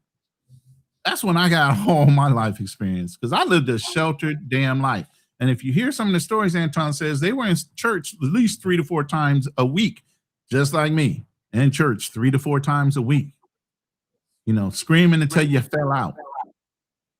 You know, so his speaking online does not collaborate with the things he says his life experience is supposed to be. You know, I just need y'all to you don't have to be embarrassed about that, man. No. There was a gentleman I went to school with that I admire. His name is Sebastian, black dude. I think he went through all of high school. Maybe he was a virgin until like 12th grade with some girl that he went to prom with that he liked. We used to make fun of him, laugh at him. But you know what? We laughed at him, but everybody respected him because he had morals. He was a Christian dude, a good brother with a good heart. We laugh because, you know, we're just teenagers, you know, laughing at him. But inside, everybody would protect him. And everybody said, man, this ain't for you. So there's nothing. You can't in one hand say, man, I have been married 20 years. I have no children out of wedlock. I've done it the right way. And that's something you should be proud of. But how you mess up is, I've been married 20 years. I'm faithful. I have no kids out of wedlock. I got 5 hoes. Everywhere I go, I got hoes with me. I've been able to get these hoes. Huh? That doesn't make sense. And it shouldn't make sense. You should say, you don't have to brag about what you don't have, brother. There's nothing wrong with that. There's nothing wrong that says the way I should do it is the way it should be done. You should, and I made a video, brother. You seen my video where I said where the men can't get it up no more. because you've been with so many women, you've been doing so much crazy stuff that normal sex, you so excited by sex that's extraordinary and crazy that when you meet somebody and have normal relationships with them, it doesn't turn you on because you used to strange. And when you finally meet something that's strange, it doesn't excite you anymore. You live in chaos. And there's a lot of women that live in chaos. I know back in my young days, that's why I could never date. When I was in high school, I dated girls who had chaos. And when everything would just be quiet and normal, they had to do something because they didn't live normal at home. At no part of their life, it was always filled with drama. And if there was no drama going on, it wasn't normal. So man, you can just be proud of just being normal. You can say this is what men should do. Instead of going out there and try to sleep with 100 women and do all of this, no, find you a good woman, get married to that woman and stay with her. That should be what you should say as a man. But no matter what, you still trying to prove your manhood by the number of hoes you've been with. You not know nobody. And why you got me the same height as that brother in that background? I'm just wondering. Hey, that dude 5'7". He's 5'7", bro. Yeah, he's 5'7". I know you're like what, 5'11", 5'10" on a good day. You got me like looking at you. I'm 6'2", man. I mean, I'm the one to be upset. Both of y'all short. Shit. The fuck? Anyway, and just to answer somebody's question about how Anton say he was in a gang, here you go. Somebody that went to jail, and you yourself was a gang member at one time. Anton went to private school, and there ain't shit wrong with going to private school. Okay, if you can afford to send your kid to private school, send his ass to private school. Send her ass to private school. Nothing wrong with seeing your child's potential and wanting better for them. But Anton, and right here, this is Anton's voice, goddammit. Anton said he was getting into gang. When he was young, he was getting into gang activity in Detroit. Y'all know anybody that ever got into gangs and didn't know nobody that went to jail? But if you getting into gangs, if you were part of a gang, if you running with a gang, if you just running along the side of a gang, you gonna know somebody that goes to jail. When Anton was on Corey's show, he said he didn't know nobody that went to jail because he didn't fuck with nobody that went to jail. How do you not know nobody that went to jail and you yourself was a gang member at one time? But he said he was in the gangs. He said he was getting into gangs. I was getting into gangs. I was really... When he said I was getting into gangs, when you getting into gangs, and maybe you have to get initiated. So if you in a gang, you absolutely have to come across a motherfucker that got arrested, or that went to jail, or maybe his older brother was an older gang member and he went to jail. You didn't know nobody that went to jail, Anton? I grew up in the hood. I don't know anybody that grew up in the hood. All this, and then people act like they don't understand that I like booty. So what? What is I'm supposed to do, bro? I wasn't ready for that. How about this? Yeah. This is You Fleet. just threw that on me, man. You went from dude in the gang to say I'm in the booty. I gotta get back to this guy's credibility. You gotta warn me when you're gonna bring that up. You gotta warn him, bro. Hold on.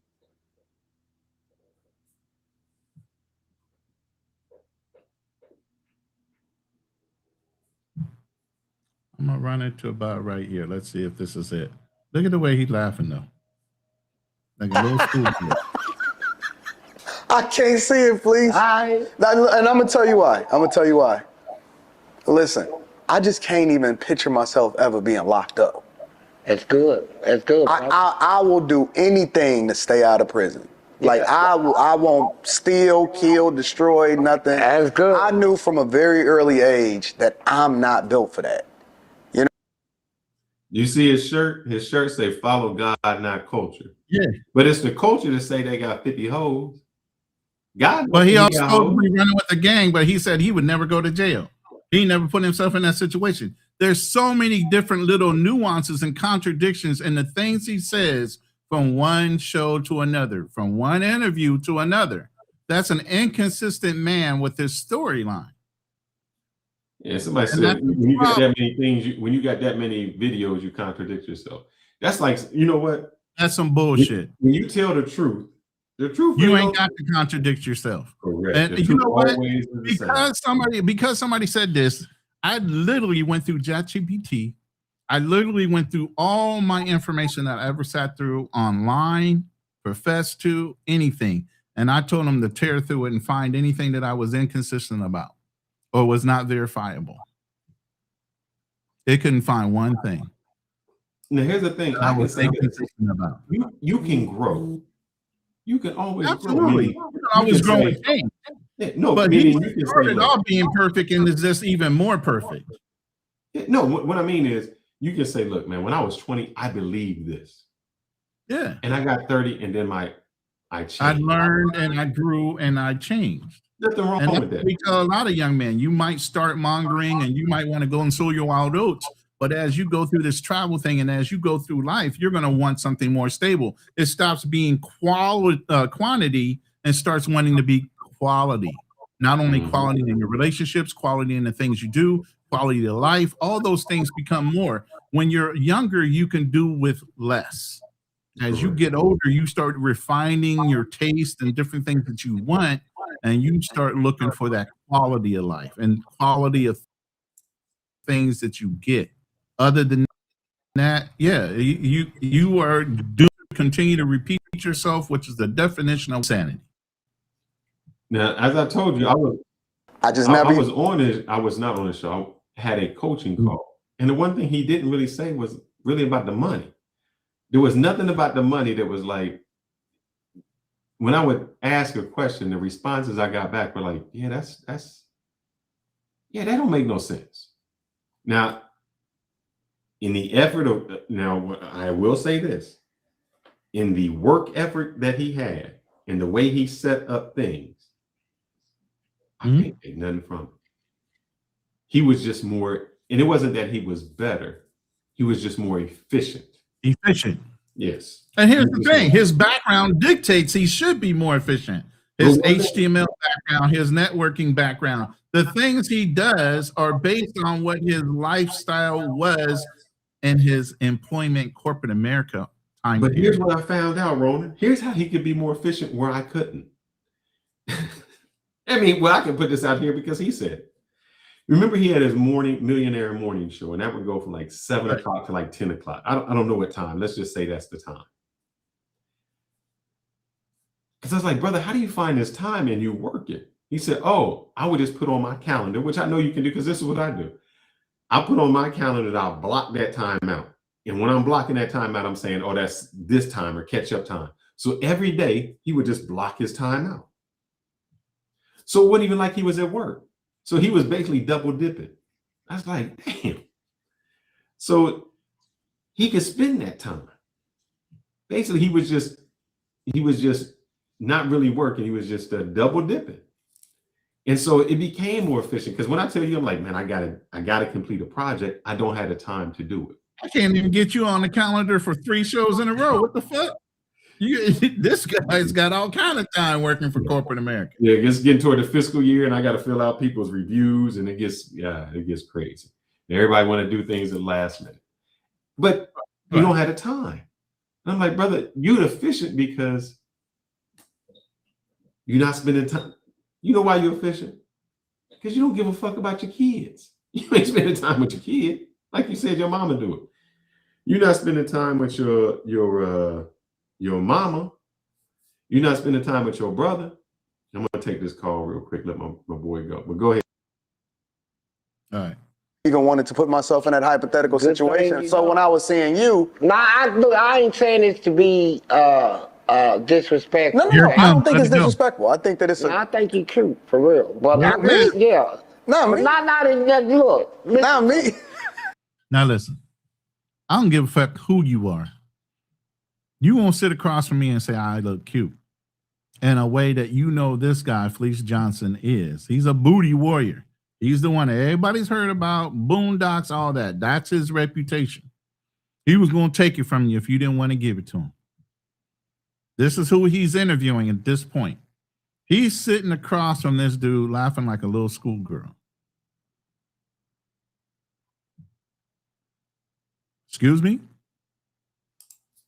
Was that excuse me or you? No, I'm saying excuse me. Like what the fuck? I'm saying, hold up. He laughing. Good looking. Let's say it like it. Good looking. Well, if you was locked up, if you was locked up, yeah, and we was locked up, I would talk to you. That's crazy work. Crazy work. Right. Now he wasn't gonna beat his butt, but he was surely gonna beat Right. He's gonna jump on Anton. I mean Corey. Hold on, I got more. See which one am I going for next?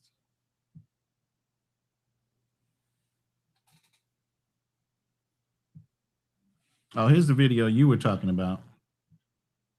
I went ahead and pulled it up. Certified, but we can rock. All right, first gen, what's going on? All right, first of all, thank you, JT, for doing this. Much respect to you.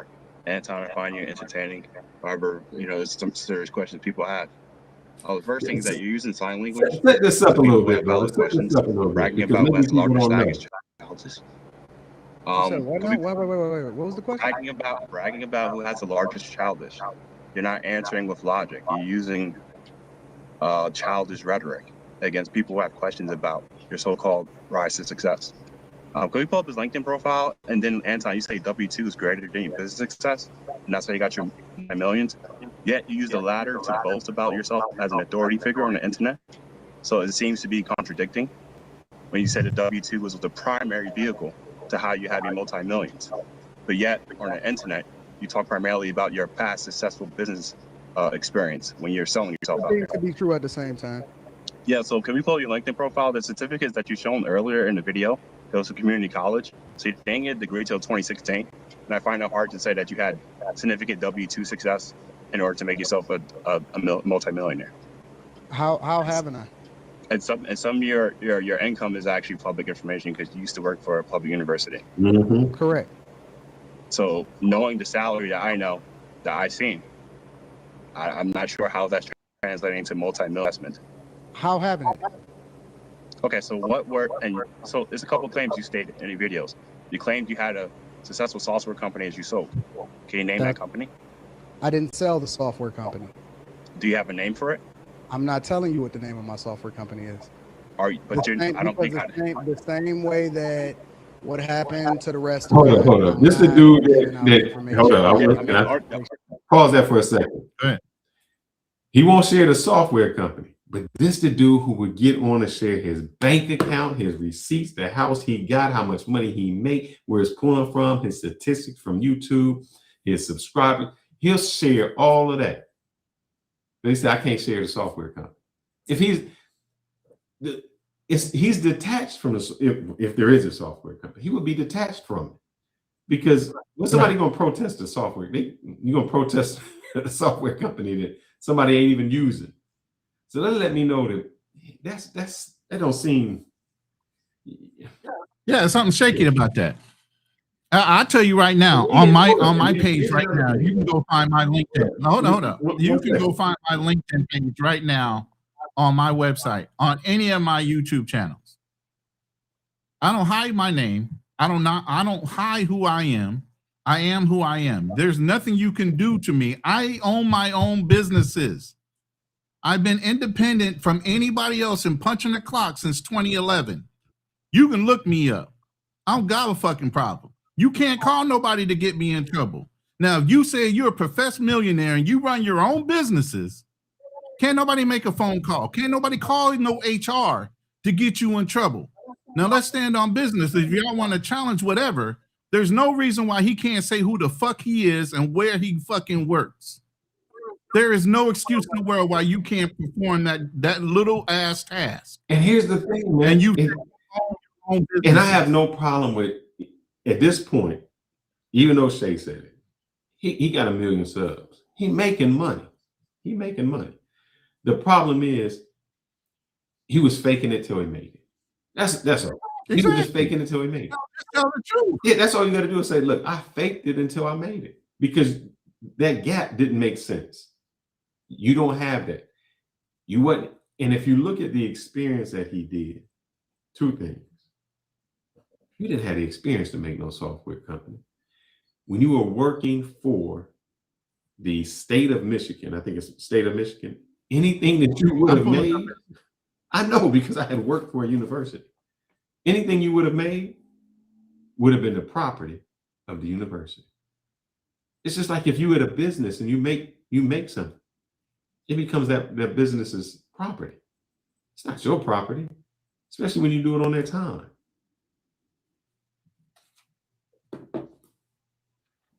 So I don't know why when he got cornered to that specific part, then it becomes, I can't tell you, I can't talk about it, I can't do it. I don't understand it, brother. Just say that I didn't have it at this point. And if you look, there's some videos where it showed, I can't remember who did it, where they were showing him in his house. And they're like, brother, this ain't the mansion you're saying. It was like a small bedroom, and there's nothing. I don't understand, brother. There's nothing wrong with Right. Ain't nobody in this room jealous of Anton. If he's got his millions, he's got his millions. I've been around millionaires all my life, bro. All my life, literally. That's not a big deal to me. I've given up more business, you know. It doesn't bother me. I know how money works. I know how to access it. I know how to make it. And I know how to hold on to it. That's not the point. What happens it's called when you are... Hold on. Let me finish. It's called being held accountable. It don't matter whether you got $1 million or it don't matter whether you got $5 in your bank account. If you're sitting there lying and perpetrating like you're doing something that you're not, and everybody says fake it till you make it, but when you're leading certain people down the road of thinking that you are something that you're not, that can also endanger that person too. No, what? And that's when you have to either say, yo, you know what? I got to hold you accountable for what you're saying. Has nothing to do with anything other than that. And it's not even the money that bothers me. I don't care about that. What bothers me is I hit the lottery. And then I tell you how hard I work to make this money. And I sell you on the dream that this is how I got it. Where 1 and 1 don't make 2. Where you're saying, brother, you hit the lottery. That's how you made the money. It wasn't through hard work. So how can I advise you? Go out there, do this, make sure that you invest in this because this is how I got rich. When that's not how I got rich. Prime example. This is before your time. Yeah, maybe not your time, Ronan. Y'all remember a guy named Brian Bosworth? Do you know him, Ronan? Yeah. Brian Bosworth, linebacker. He was one of these. Yeah, absolutely. Big dude, you know, he was the second coming of Jesus. He was all good. in. And he's like, I got here because I was hard work. I was strong. I could do this at night. And then we come to find out when he got to the NFL, he couldn't take steroids no more because they tested. And then he just went down the drain. So he was telling people like all those bodybuilders, I'm telling you, this is how I made it. I lift and I eat this way and I do this. But what you're not telling me is you took steroids. If you did, okay, because you still put in some work. But you can't say that you've gotten someplace by artificial and then try to tell somebody else and try to train somebody else that this is what you need to do to get to get to the... Instead of divulging that, oh, I came up based on the fact that my father died. I understand how to structure trust. I tell people all the time how to structure trust. Okay, I tell people the biggest wealth transfer of any kind that you can do for your next generation is just to have a simple life insurance policy.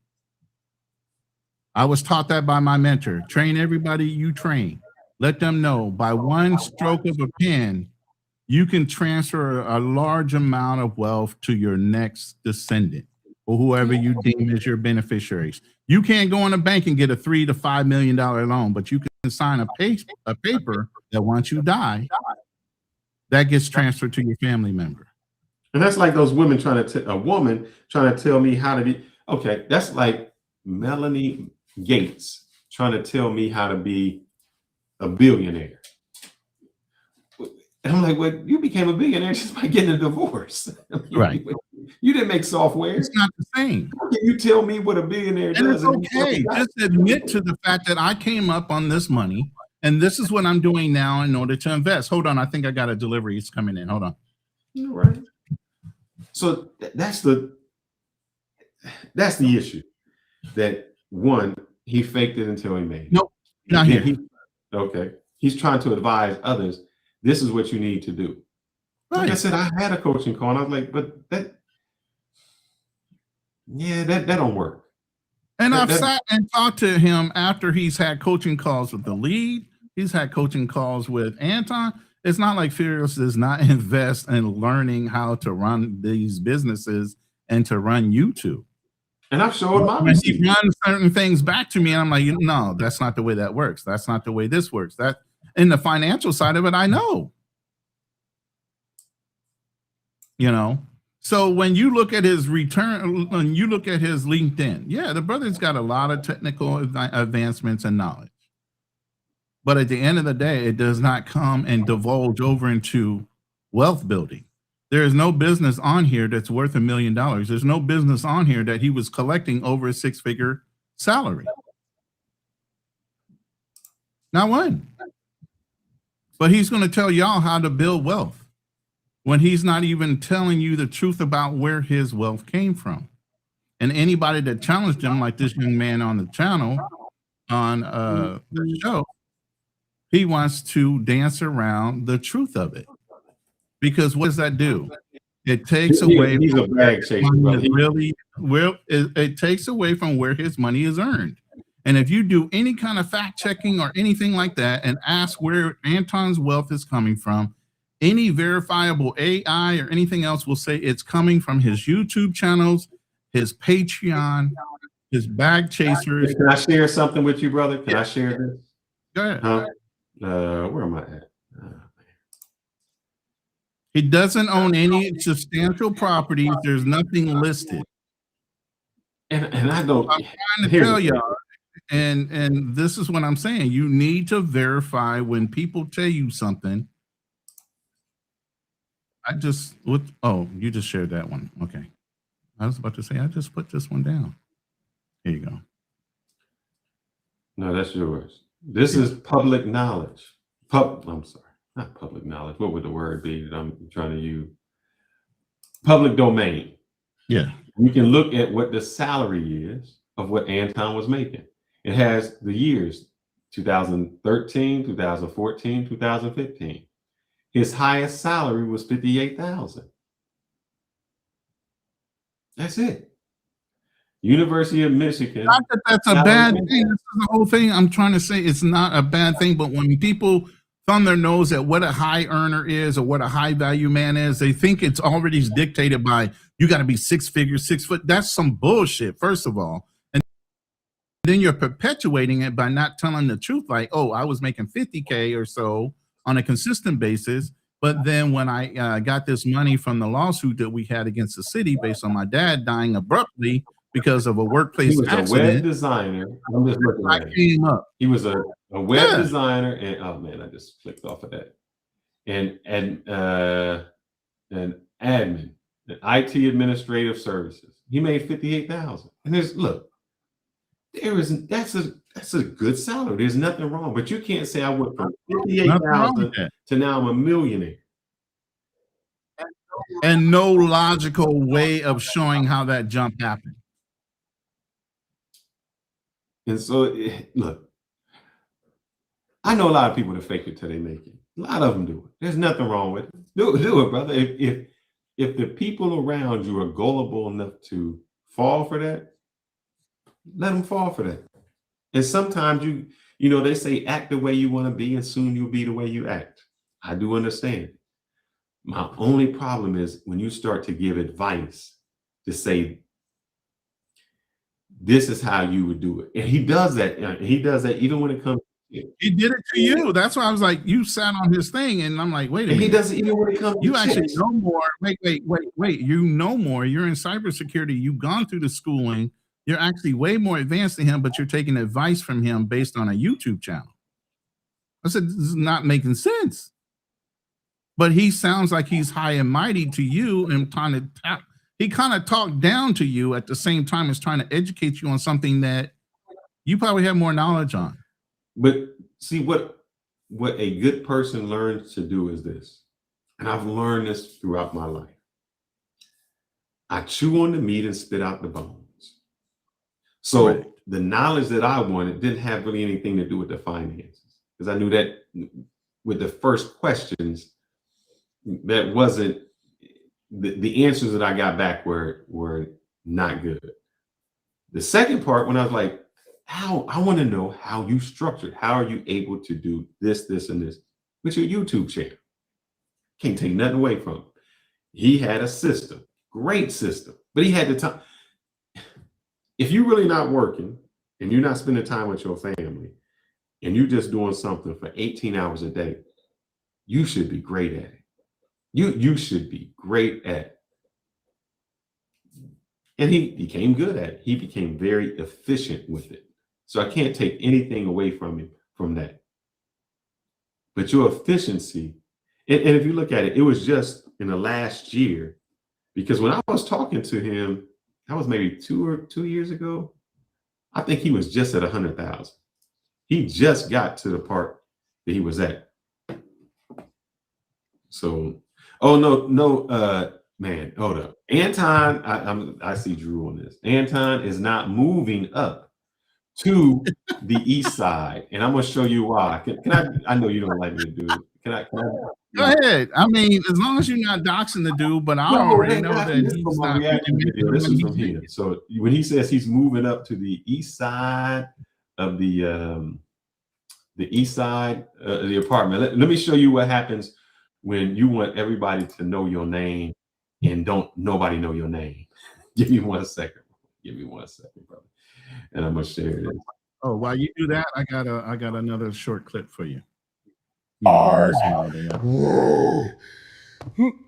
Damn it. Oh.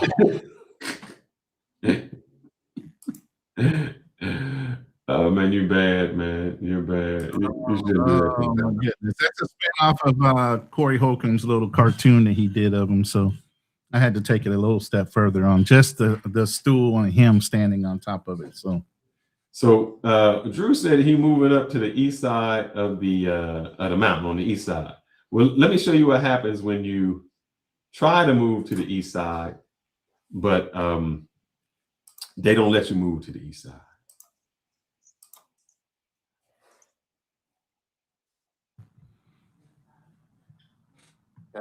Okay. And this is maybe like 3 minutes. I just let it play all the way through. I shared it. All right. Oh, I'm not doing a screen share. I'm sorry, bro. No, you're not. Wait. Do it again. I thought I did. I just saw it. There it is.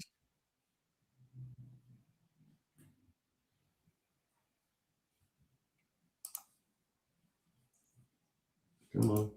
Say my name.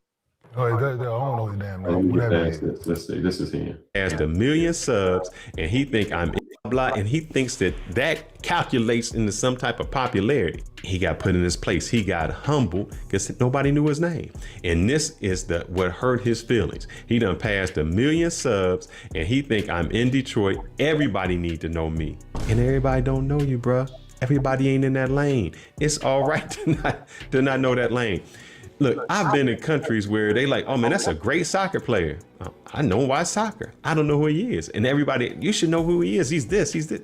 I don't watch soccer. I don't know who he is. Brother, you just been humble. And that was the catalyst. Watch on, man. He's in his feelings because he didn't get an invite. Listen to him.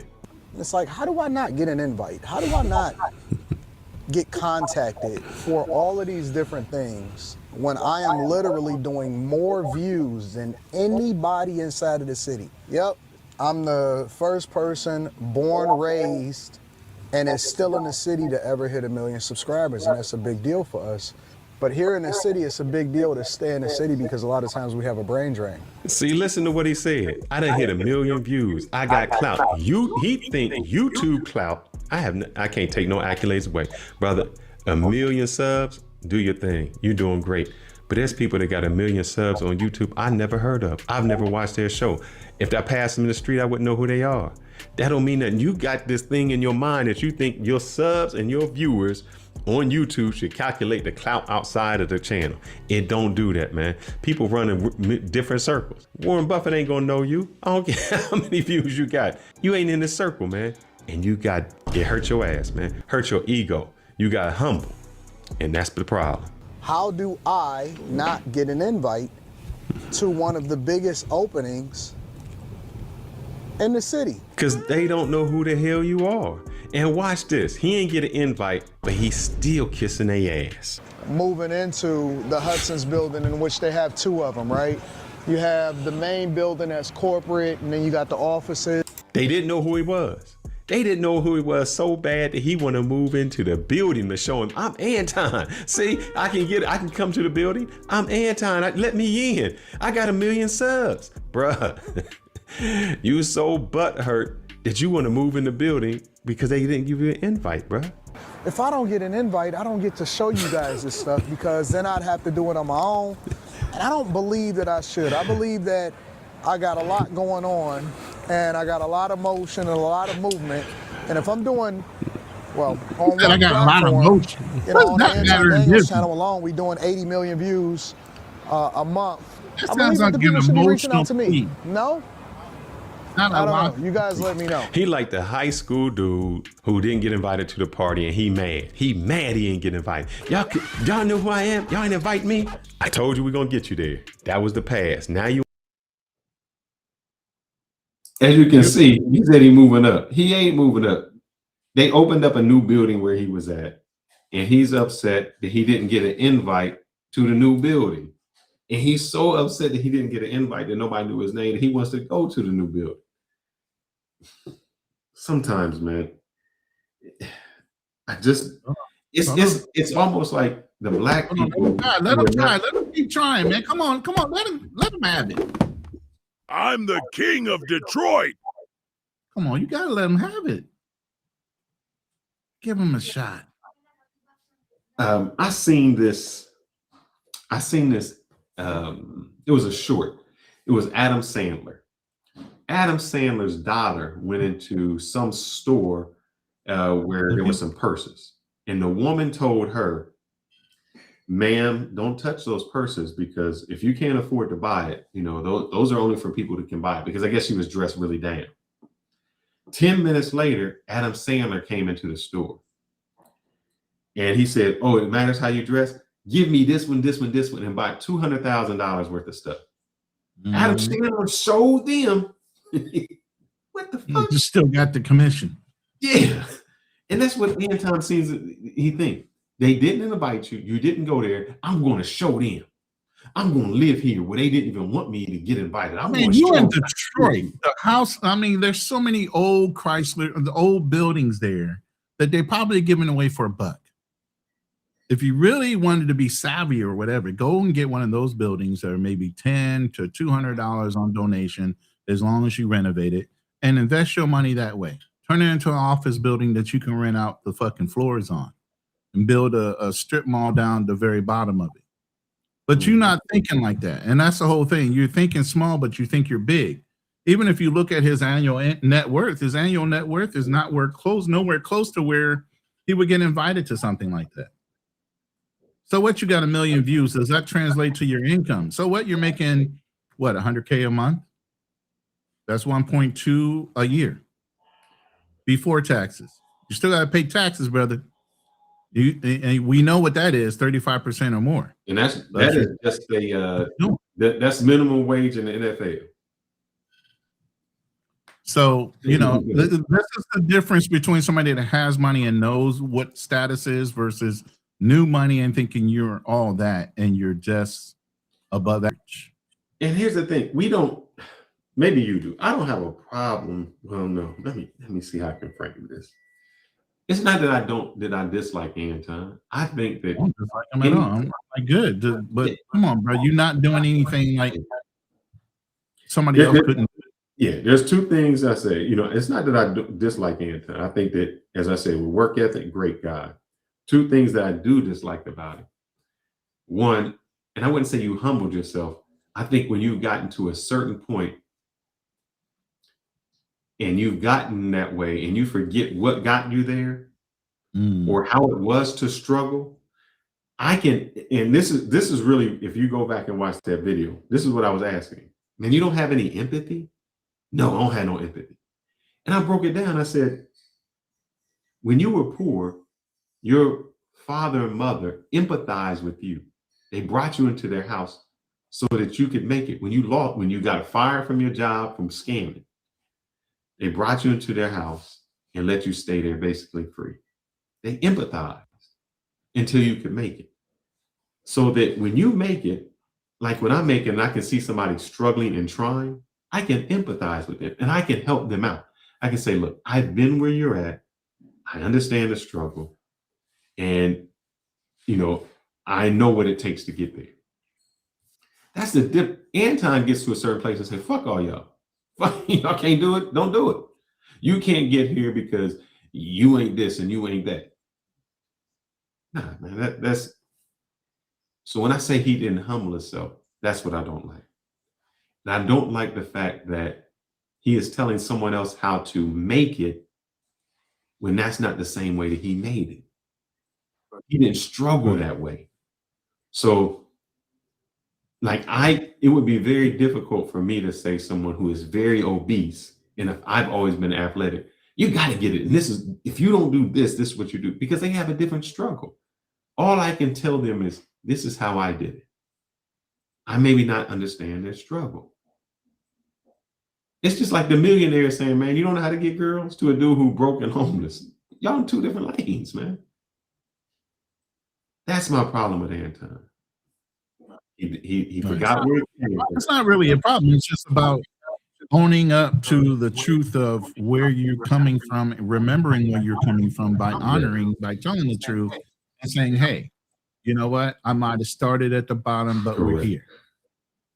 Basically. And where is the shame in that? Here's the thing. Where's the shame in understanding you came out of the struggle to become successful? Isn't that what used to be called the American success story? Nothing wrong with it, man. But I guess he got into a large sum of money all of a sudden. He can't say that and profess that and make money off of his bag chasers. He does not own any real estate properties of note. Okay, so all this stuff about real estate investment and this, that, and the other, it's not of any public. Now, I will say this: he could have put it into an LLC or hid it somewhere with that. I have no problem with that. You buy it. Nope, look at LLCs too. Nope, even the restaurant was under LLC in Maryland, of all places. Even though there was a secondary location in Michigan, the main location for the LLC was out of Baltimore, Maryland, for the same kitchen, the same soul food kitchen that was listed in Waterford, Michigan, or whatever. Yeah, the same company. I did my research before I opened my mouth. So, and I don't be talking about people, especially in financial matters, if it's not documented or substantiated. There's no way I'm going to do that or spread rumors or innuendo. And here's the thing: I watched Anton when he still had the gap in his teeth. Before he got. If you go back, he still had the whole big old gap in his teeth. So I have no issue with a brother. I love a person with a work ethic and that can make it. Nothing wrong with it. Keep on keeping on. But you ain't got to lie, Anton. You ain't got to lie. That. You know what it is, Ronan? And if you look at people who have done reactions, because there was a lot of people that after the Corey Holcomb thing happened, they came out of the woodworks. They really came out and said, I left him because he wasn't the same person he used to be. Mm-hmm. When he had his bad chasers, he would really be giving out information. Now it's just something you can find on the internet. Now he's letting success go to his head, and he's not the same type of person he used to be when he started. And he let him change it. I just saw a video on that today. A lady just spoke about it that was in his bag chasers. So, I mean, there's a lot more information out there. I'm not going to sit there and dig it all up. And it's not like all we want you guys to do is look at the claims and look at the receipts of whether it's real or not. Everybody projects who they want to be online and social media and everything else. I mean, Donald Trump did the greatest discredit in the world by saying that the news was fake news. Now, where it was a pride and joy thing that no newspaper ever put out a story without all the fact checks, all the verifications, all the things fact checked before they could publish because they could be sued.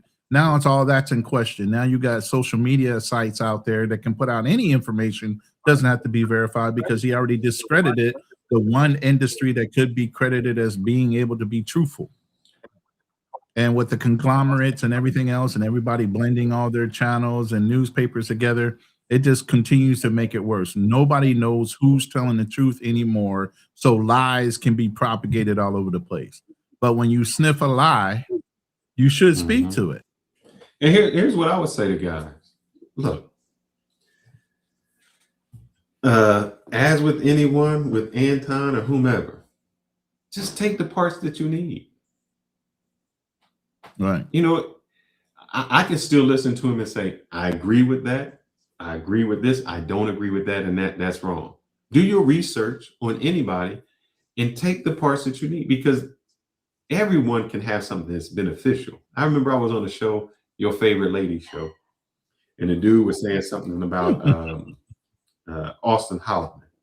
Oh, I wouldn't listen to a dude that was 22 or 20, whatever the case may be. And I said, no, I can't. Because I can still listen to a person and say, all right, this is what he did. He still has good merch. He has a good media. He has these things. I don't care about the other stuff. That doesn't pertain to me, and that's not in the realm that I want to go in. But I can look at this and I can say that's what he did right. If you in a person who can look at a business and take from it what they do right, not everything, and say this is what I'm going to do, is the most successful person in the world. You know who can do that? Oh, yeah. You know, McDonald's, the guy who took over McDonald's isn't McDonald's. He looked at that business and said, man, what they're doing here is revolutionary. They're able to get a hamburger out in 2 minutes or whatever the case may be in here. He took the best parts of them and revolutionized it. That's all. He looked at a business and said, I can make it better. You guys love Bill Gates. Bill Gates, Microsoft, you know, he got all of that. He didn't invent that. He took it from somebody else and made it better. So you can always take something from someone and improve upon it and say, I don't like this aspect of it. I love this aspect of it. And you can be successful. Do that with Anton. Do that with your favorite rapper. Do that with your favorite business person. Take what you need. Let's get the rest out. Yeah. Keeping it what even in that realm, you know, DOS took they took the best of what DOS could do and they put a face to it, and that's how Apple came around. They made a user-friendly DOS version and called it iOS. And there you go, the spinoff between Microsoft and Apple. So take what you need from Anton. Just realize that some of the things that he got, and some of the places that how he got there, may not be truthful. But that doesn't mean everything he says has to be wrong. I agree with him when he said, you know, dating, don't be a stepdad dummy. Yeah, hey, I have no problem with that. I wish that he would state more to young people to say, man, you don't have to be out in their streets and hit everything that's moving. You know, take care of your seed, get married. And here's the thing that guys don't understand. If you found someone, and I say this, if you met, and this is how white people get a lot of their wealth, you meet somebody after college, y'all get married, y'all both 22, 23, y'all get married, y'all have your kid, y'all both saved, y'all both have a house, you bought a house then. By the time you 50, your house is paid for, your kids is in college, y'all done gained a lot of wealth. Y'all got it. Now y'all 50 years old, y'all both invested for 30 years in your IRA, your college kids is going to school, your house is paid for. You can retire at 50 and live the rest of y'all 30 years wherever y'all want to go. Instead, a lot of us get married at 50 and we struggle. So He should highlight that. He should say, man, I got married and I was married with someone and I built my wealth. I didn't do the Cam Newton thing where I had all these chicks that I got to take care of, or Nick Cannon where I got child support all over the case and I'm not being able to be a father to none of my kids. Highlight what you are. You don't need 5 hoes. Right. What? I don't know. When he said he go out of town, he always got a bad hoe with him. For what? What does that? I don't know what that means. What does that mean? You're married. You got Rita. What the fuck? When we look at you at the basketball game and we don't see your wife with you, we always see someone else with you.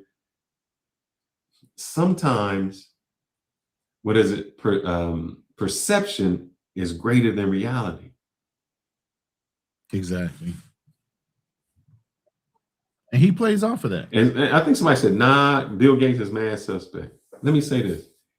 Tell me in your everyday life, he may be mad suspect, that you don't use a Bill Gates product.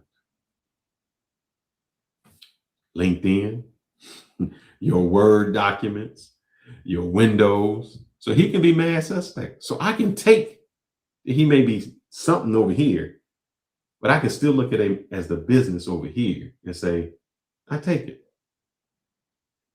I think as Black people, we can't do that. We can't look at R. Kelly and say, that dude is a good musician. And say, yeah, he's bad for peeing on chicks. We mix it all in and just say the person is bad. A lot of people of the Caucasian persuasion don't do that. They say, this is what benefits me and this doesn't, and this is what I'm taking. We don't have to be friends to make money. We make money. I don't have to like you. I don't have to like your means, because this is what I'm trying to get from it. What's the phrase? Separate the wheat from the chaff. You got to shake it up just to get the wheat and the chaff to separate. I don't know. It's so, said proof he said. What were we supposed to prove what he said? I don't know what that meant. Proof he said. I'm not paying attention to that person. It doesn't make any sense. You know, other than that, like I said, we're not sitting here trying to throw dirt in them. But what we're saying is, if you claim something, be honest about it. You know, if you come up from 2017 to 2019 and you're still looking dusty, your housing and everything else is nowhere close to saying you're a millionaire, and then all of a sudden by 2019 to 2020, all of a sudden you're running bag chasers, you're a multimillionaire, you're doing this, you're doing that, all these claims online.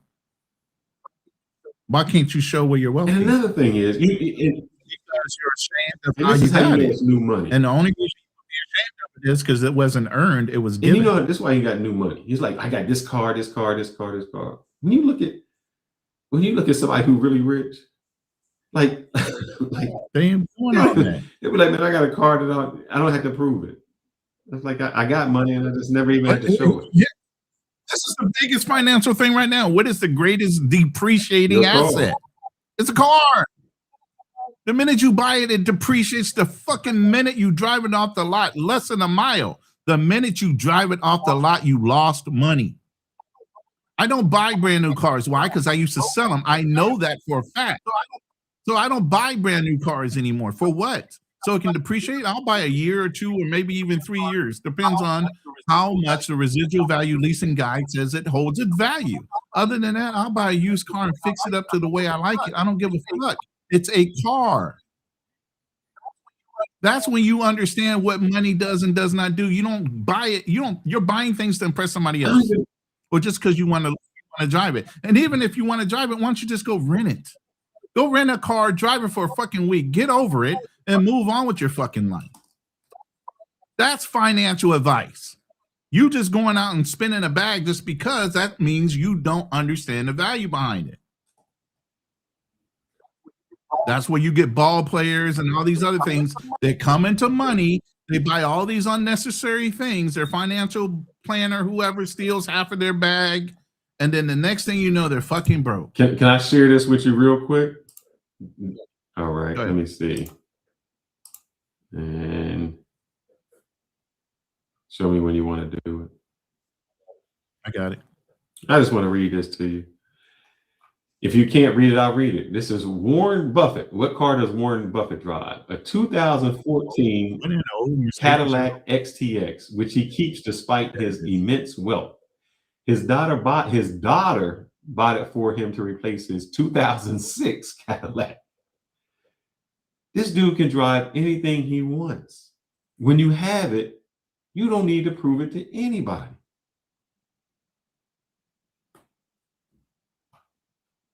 You don't need to prove it to anybody.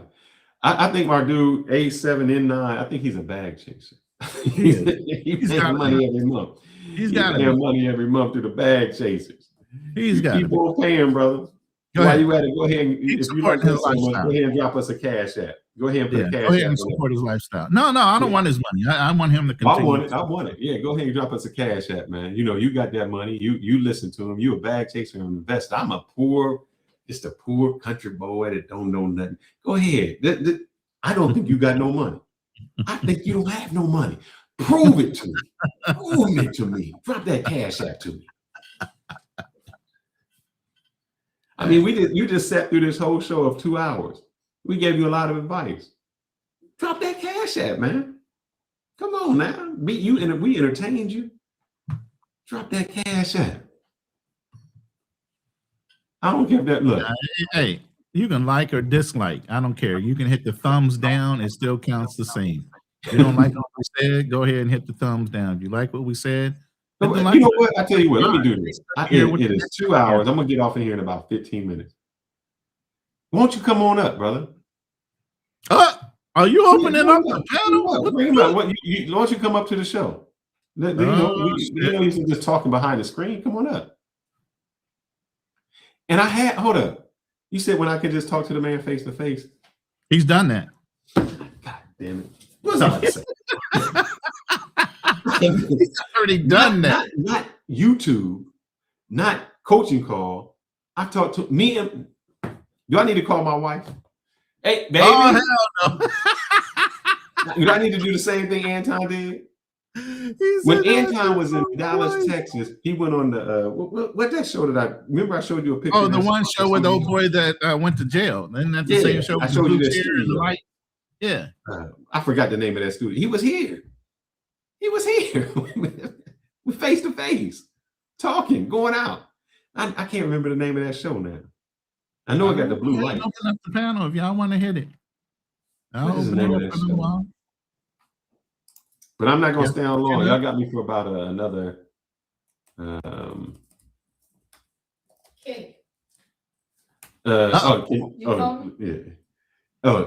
Since y'all can hear in the background, did we meet Anton Daniels face to face?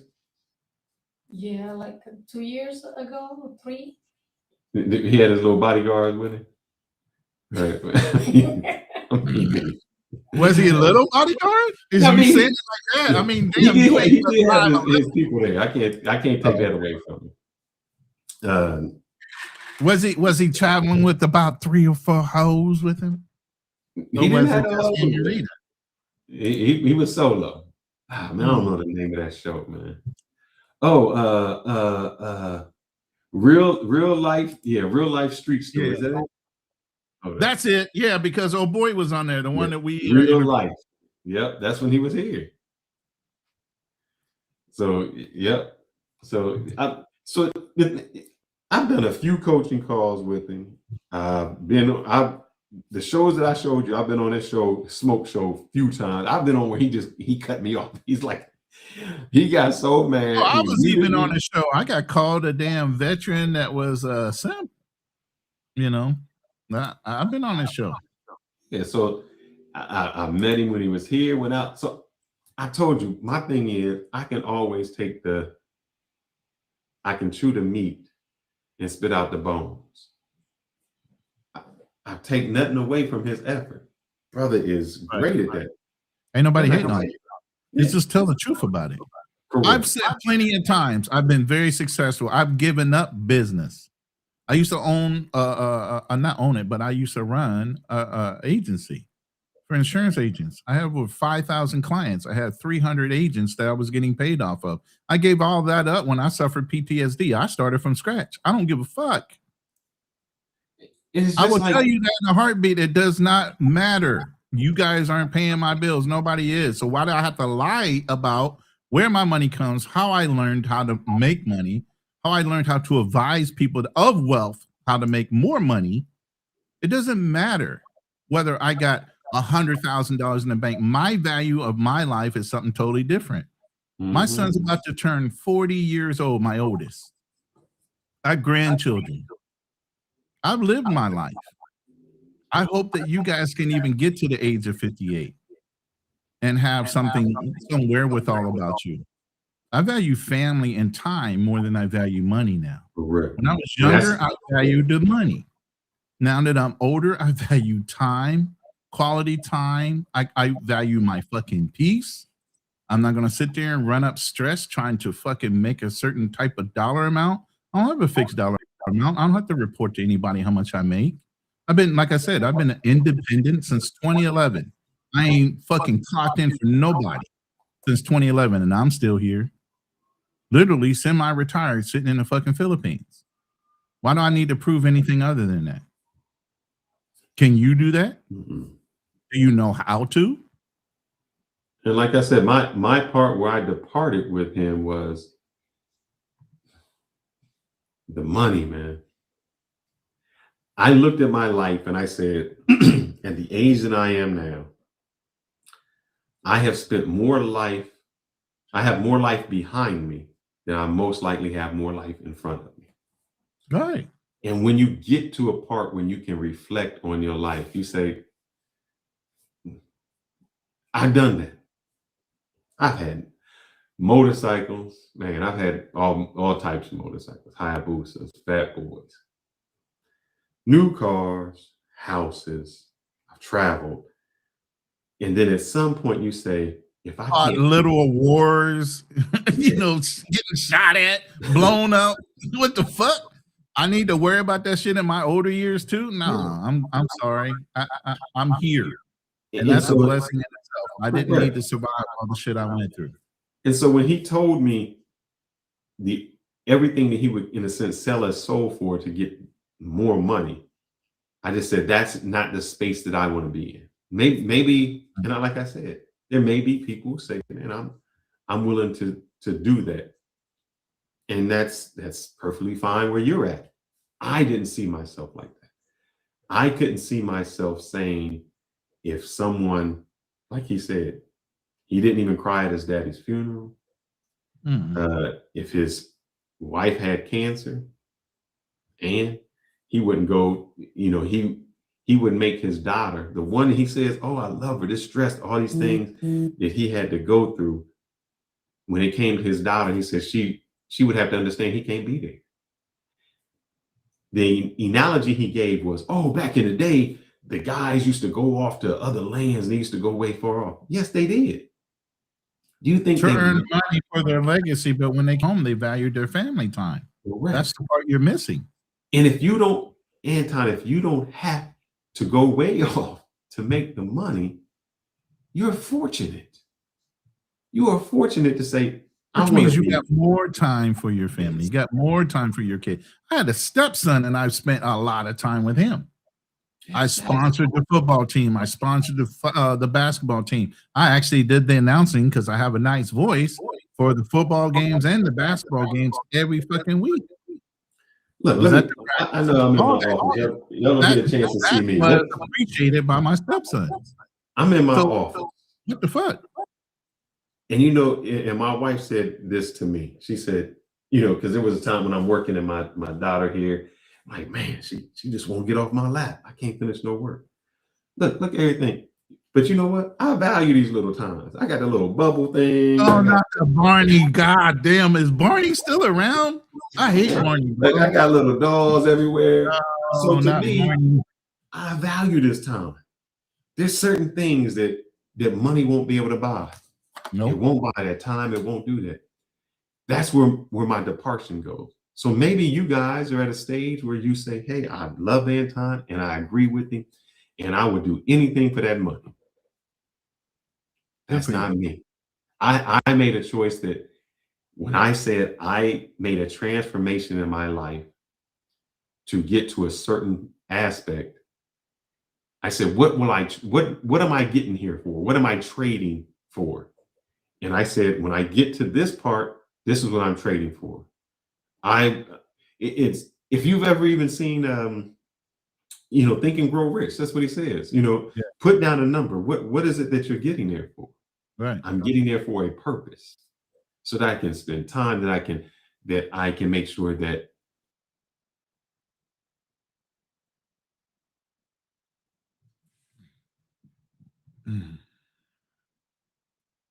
Did you just freeze? Yeah, they just froze. Let me see if I can play a little video, if I still have it. Where's it at? I have a video that just talks about that same point that I put out on my wealth channel. And by the way, even on that channel, I just talk about systems.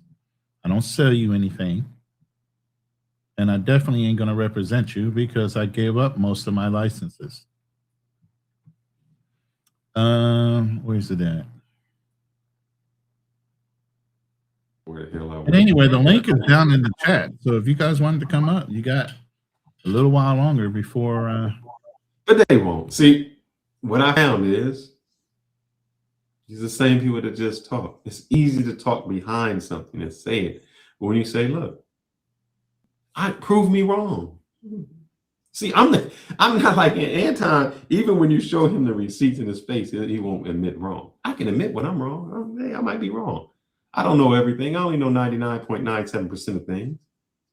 But there's still that 0.3% I may not know. And I'm fine to admit that. Or I'm fine to learn on it. But we got keyboard warriors. So I'm going to give them 2 more minutes. And if not, I'm going to finish my drink. I'm going to have a cigar. I don't light the fire because it's still 61 degrees out here. And I'm going to enjoy me a cigar and do some things by the fire. Is there a fight or anything on? What is it, Saturday night there?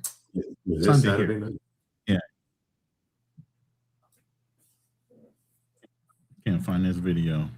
Well, brother, if you're seeing things your way and you want to defend it, we're giving you the opportunity to defend your point. Don't just talk behind the screen. See, that's when it becomes weak. We're saying, hey, we could be wrong. Prove us wrong. What did I say that was incorrect? If you can't come up, you just type it, and that becomes nonsense. That becomes a waste of time, man. But we do appreciate you watching the show. Thank you for the views. Please make sure you like, subscribe, and hit that notification button. Just like Anton will tell you, hit that Patreon. Hold up. Why is it okay that I see things my way? Anton sees things his way. There's a person on our show who's part of the Lion's Den that not only had a stepson, he also got married to a woman with a child. His belief is, I don't have a problem marrying someone who has a child. Anton believes, don't be a stepfather. So everybody sees it their way. He can justify his point, and Anton can justify his point, and they can see it different. Everybody who has a point can justify it. So it's not about being a YouTuber or anything like that. You back it up with your fact. And that's what we're saying. You back it up with your factual evidence. And a lot of things that Anton said, it was not backed up with factual evidence. It was backed up with hyperboles.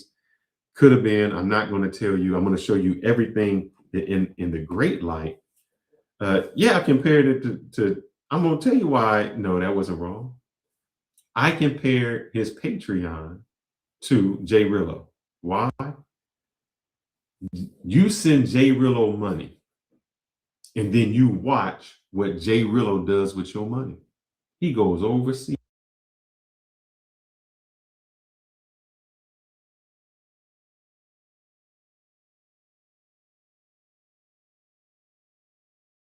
Fucking connection. If you add it up, he makes about, say, $100,000 a month. I don't know, whatever it is. $15 times whatever people. You pay for the Patreon. You're paying for him to say he's financially secure. He did not make the money. It wasn't a business. It was you supporting him. And he took your money and invested it in what he did. That's not becoming rich. That's just taking what you gave me. I tell you what, send me some money. Go ahead. I don't got no Patreon. I got Cash App. Send me the Cash App and let me do it. And then that's the same way. If you feel that that's all right, I'll take my money and I'll buy me a drink. And then I'll tell you how great this drink is. And then we'll talk about it. What's the difference?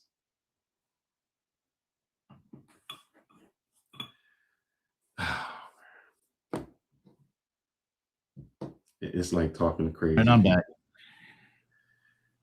Yeah, big YouTubers are on Patreon. Yeah, I guess. You know why they on Patreon? So you can pay them every month. Exactly. I mean, but what are you really paying for on these Patreon channels besides early access to stuff that you're going to either get to see or not get to see? Let me break. I don't think this guy. I never used Patreon like wrong with his Patreon. Let me say this. I am not upset that he has a Patreon. Not at all. If he is giving you great information on his Patreon, great. If he's saying, hey, let me show you my receipts, let me show you this. This is your benefit from being in my Patreon. Nothing wrong with that. But if you're telling me you're a millionaire, and I say, well, how did you make your millions? You can't show me. Give me a straight answer. But you make millions from your Patreon. Like you said, people make millions from your Patreon. That's not the same as making millions from a business. Like there are some people that say, I'm a millionaire, buy my course. And I say, well, how did you make your millions? And they selling you a real estate course. They didn't make money from real estate. They made money from the course. That's different. You never had a skin in the game where you actually made the business, made your real estate, bought and sold, went through titles, went through all of that, built the house. You didn't do that.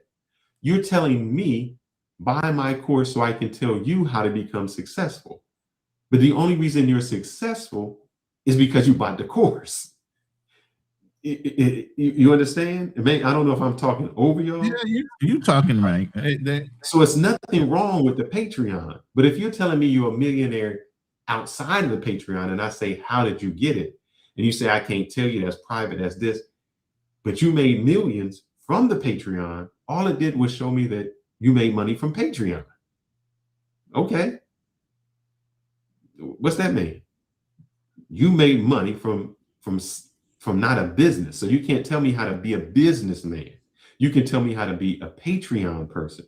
You can't tell me how to be and we can see that the businesses that you had or that you had even if he told you everything that he did to make his money on YouTube, you and him are not the same. He said polarizing things that maybe you're not going to be willing to do. So subjected to your morals or whatever, your ethics, however you live your life, you might not be subject to go and do the same thing that he did in order to make his money off of YouTube. Correct. Y'all can't all be in the same niche. Sir, we did ask how he made his money. And Ronan just showed you. I don't know if you want to play that gap. Maybe I'll summarize. Anton went to community college, came out of community college. He got a job with the University of Michigan. At the University of Michigan, of which I just showed you guys, his salary was $58,000 a year. If you make $58,000 a year, I don't care if they matching everything you put in, dollar for dollar. That means you can't take home a salary. That means at a $58,000, you ain't got paid no tax. You spent $60,000. You gave it to them, and then they matched it. You only worked there for 3 years. If they matched it, you still only at 60, 120, 180. If you double that, that puts you at 360,000. That means you paid no tax, you ain't had no bills. You were still not a millionaire. Can you what you do if they matched you? If you doubled your money, you are not a millionaire. What he said was he had a software company of which he can't tell you anything about. How did he make his money? From YouTube. He faked it until he made it.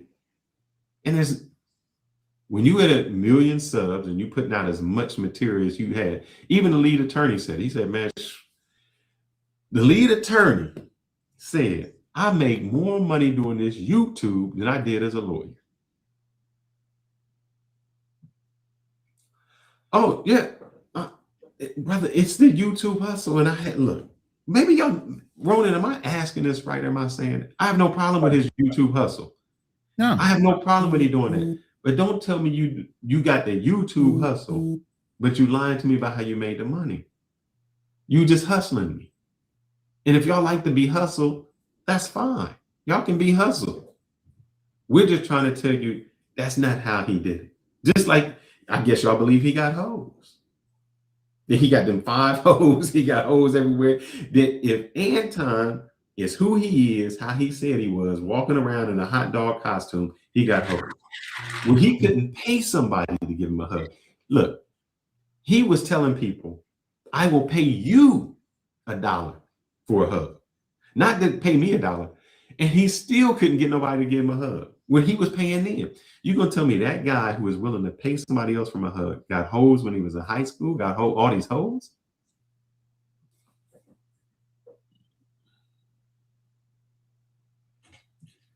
I asked him, software company of which nobody knows what it is. There is no licensed LLC in the state of Georgia. I made money doing or a software company in his name.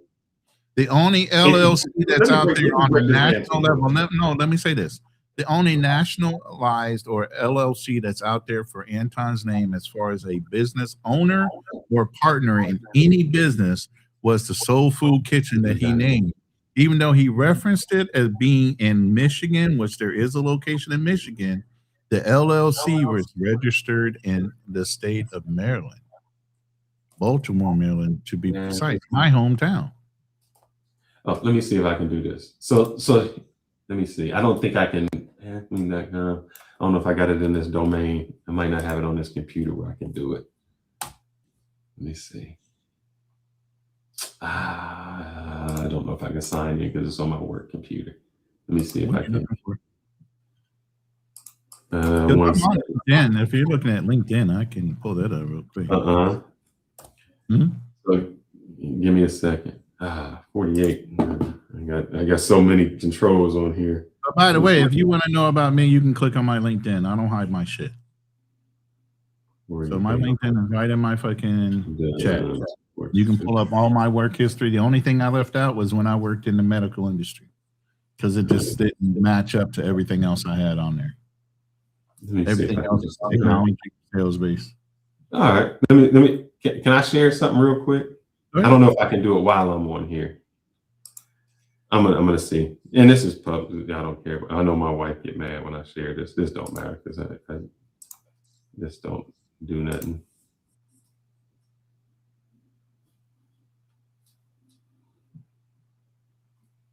Let me see. I don't know if you're better here. Your project you did. Well, Hackathon 2025. I am Queenie. How may I help you? Let me see. So I'll ask her a question. Let's see. When maybe I can do it in Spanish. I don't know if she'll do it. ¿Cuándo es la 2025 hackathon?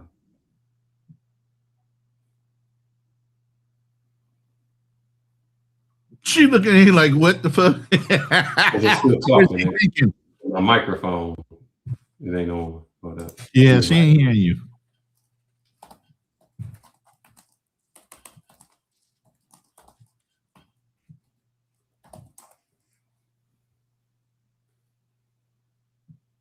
Un momento, por favor.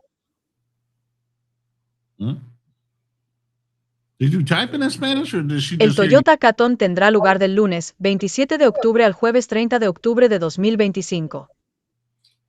So the reason I say this is I created all of this.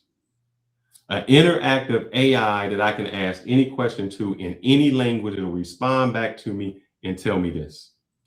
So the reason I say that is when this is what I did, and I had showed Ronan. So I can talk to any language, has any database.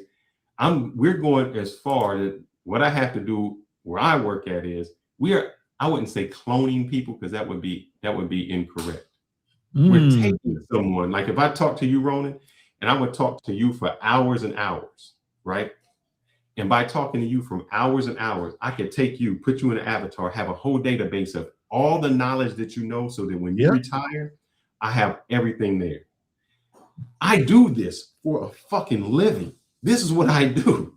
I manage a whole team that does this. I run an entire hackathon across the world that we do. That's just a project that I do. That ain't even my job.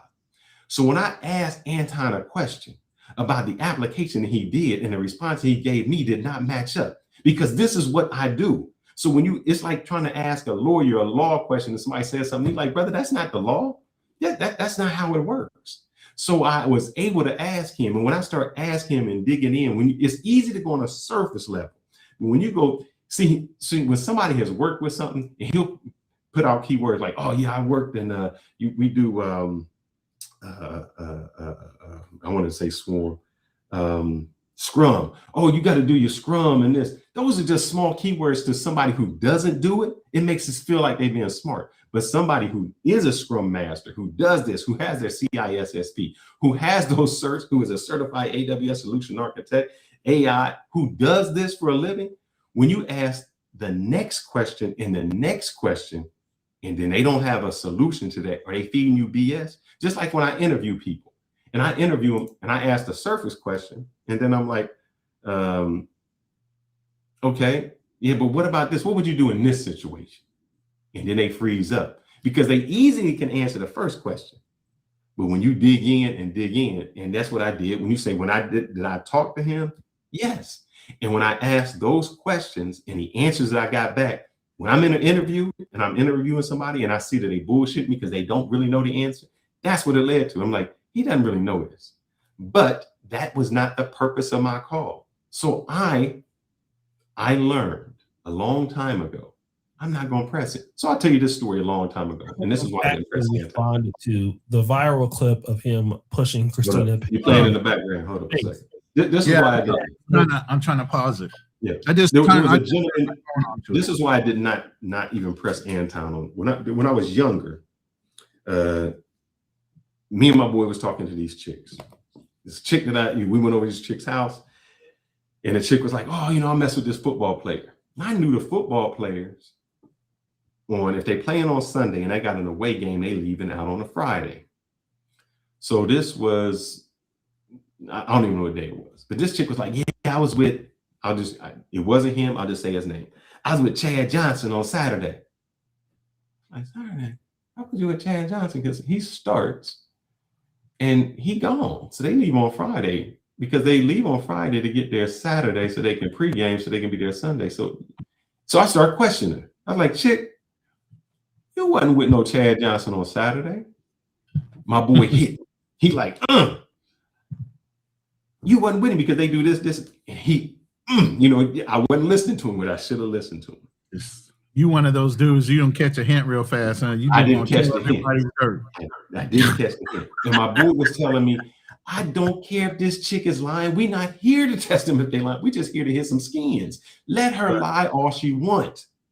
What ended up happening, that girl got mad at me and we had to leave. She's like, but you don't believe me? And then we ended up left and we didn't hit, because I messed it up, because I was trying to prove her as a liar. I say all that to say this. And my wife was in there when I was doing one of the coaching calls. When I was talking to Anton and I asked those next questions and I found out he was lying about it, I had a choice. I said, am I going to press him for an hour to just know that he's lying when I already know that he's lying? That's not the purpose of my call. My purpose of my call to do something else. So I got you. You don't know that? Good. Let's talk about something else you do know. And that was the purpose of my call. So did I ask him that? Yes. And I understood by the levels that he talked that he wasn't talking correctly. He was only talking on the surface because that's all he could talk, because that's all he knew. And I was fine with that, because my purpose of my call was to find out the efficiency of YouTube. I didn't care if he didn't know anything about software development. I do that. I don't care what he knew. I wanted to know specifically, how can I become more efficient in this YouTube area? Because that's what he did great. That's what we can talk about. Just like the chick, I wasn't going to mess up my time and spend all my time arguing and trying to prove him wrong on software development and this. And I think really your angle went into how he was structuring the YouTube channel and how he was in production more so than, any other type of thing. Wasn't that kind of like the angle you were looking at from him? I wanted to know how he set up, how he was able to be online and set up his I want to know his method. It's almost like Ford didn't build the car. Henry Ford did not build the car. He made it more efficient through assembly line. Mm-hmm. Anton Daniels didn't create like YouTube. He made it very efficient. And that's what I was interested in. And he picked up certain things from Pearly, just Pearly things too. Yes. And Paul Miller, you are correct. Napoleon Hill was a broke dude who made money off his book, and he was already proved to be a liar. I know he said he met with people, but that has proved he was a scam artist. But even though he was a scam artist, his book Think and Grow Rich, I read it and think it's nice. But he made money off the book. He didn't make money off of anything else. Same with Anton. Anton was efficient. And here's what I can say. This ain't even all hating on Anton. I think I had an hour consultation with him, and we went maybe an hour and 45 minutes, and he didn't stop. The reason the conversation stopped is because I didn't have any more questions to ask. Every question I asked when it pertained to the YouTube and things like that, he answered. I can't take anything away from him. Here's a software I use. Here's how I set up my templates. Here's how I'm able to go. And I've even told it to Ronan. I said, look, he goes 2 hours in the morning show. He's smart. He don't read no cash apps. He don't read no chats. He goes 15 minutes or 13 minutes or whatever it is, 10 minutes on the subject, stops that subject. He reads his cash apps, next subject. The reason he does that is when he cuts it up, he cuts up that story. By the time he finishes that show, he already has 4 stories, including the Millionaire Morning Show that he puts out. Then he cuts that up into another. And then what he'll do is smart. He'll say, I can't talk about this subject on this particular show, but I'm going to go into it on my live show tonight on the Anton Daniels or the Room 9 or whatever it is. And he'll set you up for the following show. And so in one day, I was like, this brother did 20 videos in a day. To me, that is efficiency. I can learn from that. That's what I was there. But you can't tell me you made some money doing a software development when I ask you a question about it and you have no idea how it got there. That was my only issue. Don't piss on me and tell me it's raining. Just tell me this is how I got it.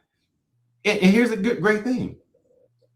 The one thing about money really isn't even getting it. It's keeping it. Mm-hmm. It's keeping it. Because a lot of people make money and don't know how to keep it. So if he said, look, it doesn't matter who, look, people win the lottery all the time and are filing bankruptcy in 5 years. There are dudes who go to the NFL, NBA, Major League Baseball that they say 5 years after the league is off, they are broke. So it's not about making the money. It's how you keep it. If he can teach you how to keep it, he can say, look, I got money from my dad. He died, he did this. Great. How do I keep the money? How do I reinvest it to make it? If he's teaching that and he's saying this is the method, hey, brother, show me your method of how you keeping your money. That's a great task. But don't try to lie to me and say you made money this way. And that's not the truth. Because then you really start to diminish everything after that. And you start to make other people believe that what you're saying is not actually correct. You don't have to lie about it. It gets into a credibility thing. Correct. That's the biggest thing we try to make sure that we maintain, even in the shows that we do, is our credibility and our lived and learned experiences. We try to stay within a certain core pillar of conversations based on our lived and learned experience. Mm-hmm. You know, when you start to outreach or overstretch your boundaries on what you're doing and trying to exaggerate certain things, the consistency drops off. And it starts to become an inconsistency. And then if you ever heard of this phrase that you can only tell a lie so long before the truth comes out, you can only keep on replicating a lie before too many people start scratching at that lie. And you got multiple channels out there right now that have disintegrated Anton. Yeah. That's why I said I don't need to pull any dirt on him. It's already out there. I'm not going to go and do that on this channel. It was about looking at the claims and showing some of the receipts on how could that be. And that's all we were going to do. We weren't going in there. If you listen to the first entry point of this show, it was not about trying to call any one particular thing out. It was about looking at the claims and discrediting or showing where the claims could be faulty, or if there's some holes there to where it's not as believable. That's all we're trying to do. Is not we're trying to make him sound, hey, get your money however you get it, but just be honest about it. I don't like scammers. I don't like liars. I don't need to lie about where I got my money, how I got my money, how much I left on the table, and I don't give a fuck about that at this point in my life. The fact that I'm still here and my older brother is dead, my father is dead, and everybody else. You start understanding that every day you wake up is a fucking blessing. It's not about the money. It's not about street cred. It's not about any of that shit. But you don't know that when you're young. You think that's the driving force of your life. It's not. And guys, but you won't until later. Correct. And no matter what you do, even to the other people, get to a point where you say, you know, what would make you happy? At what point, what would make you happy? If it was 100,000, if it was 200,000, if it was whatever. Because I'm going to tell you, as a person who had things when I was young that I was able to buy, those things are only as good as the next person you can show. After that, it's and you probably still don't even have those same things because your interest changed. Yeah, you spend all that money on shit that you're not even interested in. I gave all that up. I was like, man, I was dangerous on the motorcycle. I mean, I was rolling too fast. I said, don't need it. Don't. I had the convertible. I like my legs more than I like a motorcycle. I'm sorry. Yeah. I had my convertible, and this is what I found out: a convertible driving with the top down, when it's 103 degrees outside, and you bald on the head, it just don't go together. It just don't work. Your head is not made. My head is not made for that, and so I couldn't enjoy what I thought I would enjoy. I was like, I don't even enjoy it. I don't enjoy this convertible. This is like not fun to me because I can't drive it. I can only drive it in the early mornings and late at night when the sun is down. So there comes a point where you say the material things don't mean anything for you. You can't drive every car you have at the same time. And then what is it? When I say reach your number, when you reach that number, what does that mean to you? You know, my thing was I want to be able to travel. I want to see the world. I'm going to let you know, the best travel that I had wasn't when I had money. It was when I was broke. Man, me and that dude I was just telling you about, we drove from Columbus to Indianapolis for the, it's called the Circle City Classic. Broke. We was broke. We snuck into the look, we jumped the fence in the back to jump into the concert to watch P-Funk, what's the name? Oh, we was doing the craziest stuff. We was stealing hot dogs to eat. The brokest people, and we had fun. That was one of the most memorable things we had with no money. It was us riding in the car, jumping the fence to see a concert, to do this. That was fun. Those are the things that you enjoy. And the older that I have gotten, I've seen money come and go. But what I could not, and you know what? I know what I'm buying. I'm buying memories, man. That's what I'm buying memories. That's all it is. Mm-hmm. Once you realize that, that's all it really is. You're buying memories or having access to memories. My biggest thing now, even with the lady that I'm dealing with right now, is I would be more living vicariously through her because I know how much she would appreciate certain things that we're going to be doing than me doing it, because I've already done it all. So then life starts to become regular. Now you're living vicariously through other people's experience and excitement and appreciation of being able to do those things. And you're kind of like happy that you were able to be there to witness it more so. Oh, man. Because you already experienced it. Yeah. And then like you with your daughter, just to re-experience all that again, now that you're in a place that it's not about the money, it's now you can enjoy your quality time with your daughter. Those are the things that are really important. The money gives you access and peace to be able to do those things, but It's not the end all to be all. If you're earning all this money, and like we tell a lot of people, and especially me in the insurance business, so many people work the rest of their lives. They'll work hard, so hard, and they won't spend a portion of all the wealth they've amassed. It goes to the next person. It goes to the ex-wife. It goes to the kids. They don't appreciate it. They blow it. So you worked all your life for somebody else to have an opportunity to all this money. You didn't get to enjoy your life, but yet and still they'll go and blow the money you took all your life to build in a matter of years. When do you get to equal out what's important to you beside for fucking money? And I used to ask ask Anton that question. I used to ask my client, well, what is your fucking number? What is that number? No, not all this. This is the. I did not ask him this question, but I would. You got 6 cars. You work 18 hours a day. When do you drive them? When did you traveling? When do you get a chance to drive your cars? You know, when do your wife doesn't cook, because I've seen him on there where it's like he's getting Uber Eats and all of that. Uber When do you Eats get or a chance whatever. to enjoy a good home cooked meal at your home instead of eating on the run? You know, when do you get a chance to? That's why you're 5'7" at 218 pounds, because you're eating out a lot and not having any home cooked healthy What meals. did I tell you? I said my New Year's resolution was. We're all dropping weight. I'm dropping weight. Remember, I said my New Year's resolution is to at least 5 times out the week read a bedtime story for my daughter. Oh yeah, that's right. That's right. You did say that. That's what's important to me. Yeah. You know, and she knows. She go pick the book out. She do that, and she get mad when I only do 1 book or 2. But that's my enjoyment. So, what has life afforded you? And so that's all I want you guys to think. Don't look at Anton or look at Anton from the first video we played to say, brother, when was enough enough? What are you willing to sacrifice? Look, he said when the gentleman said, oh, I would sell my soul for 100 million.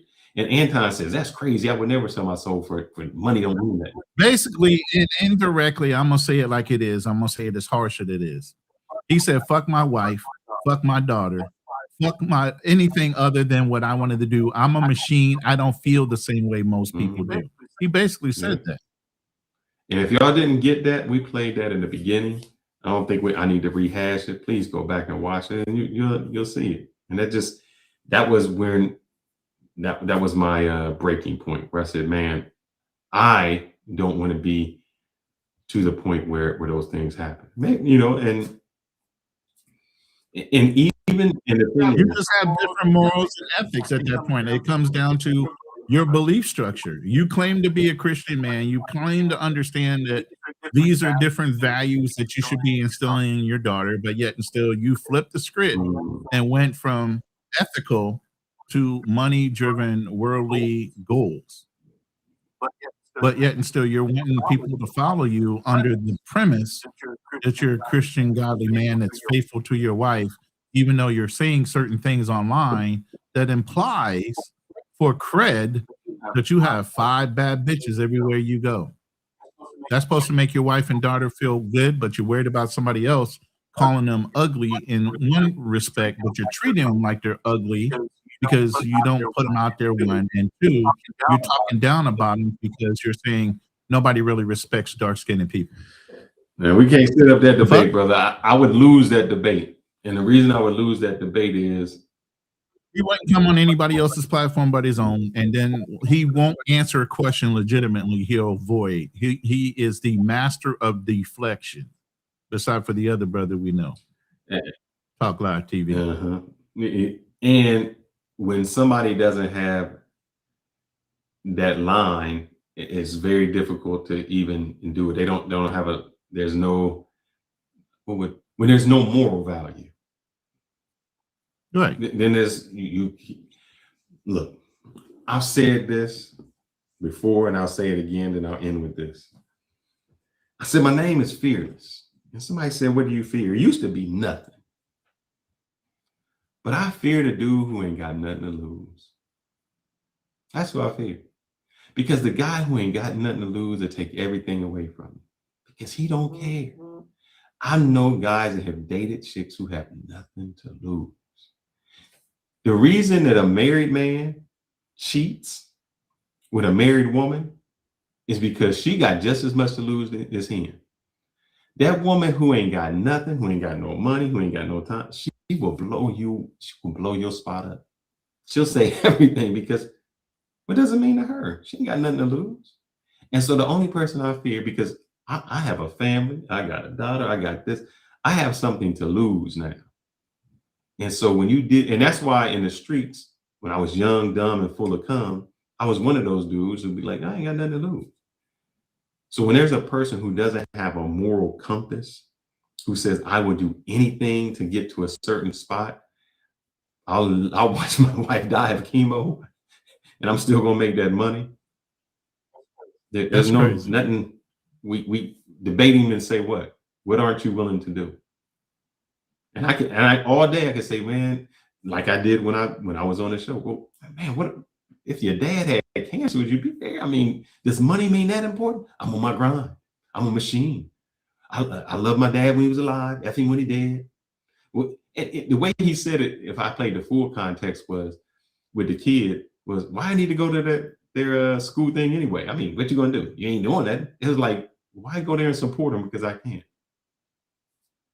Yeah, that's very difficult to debate.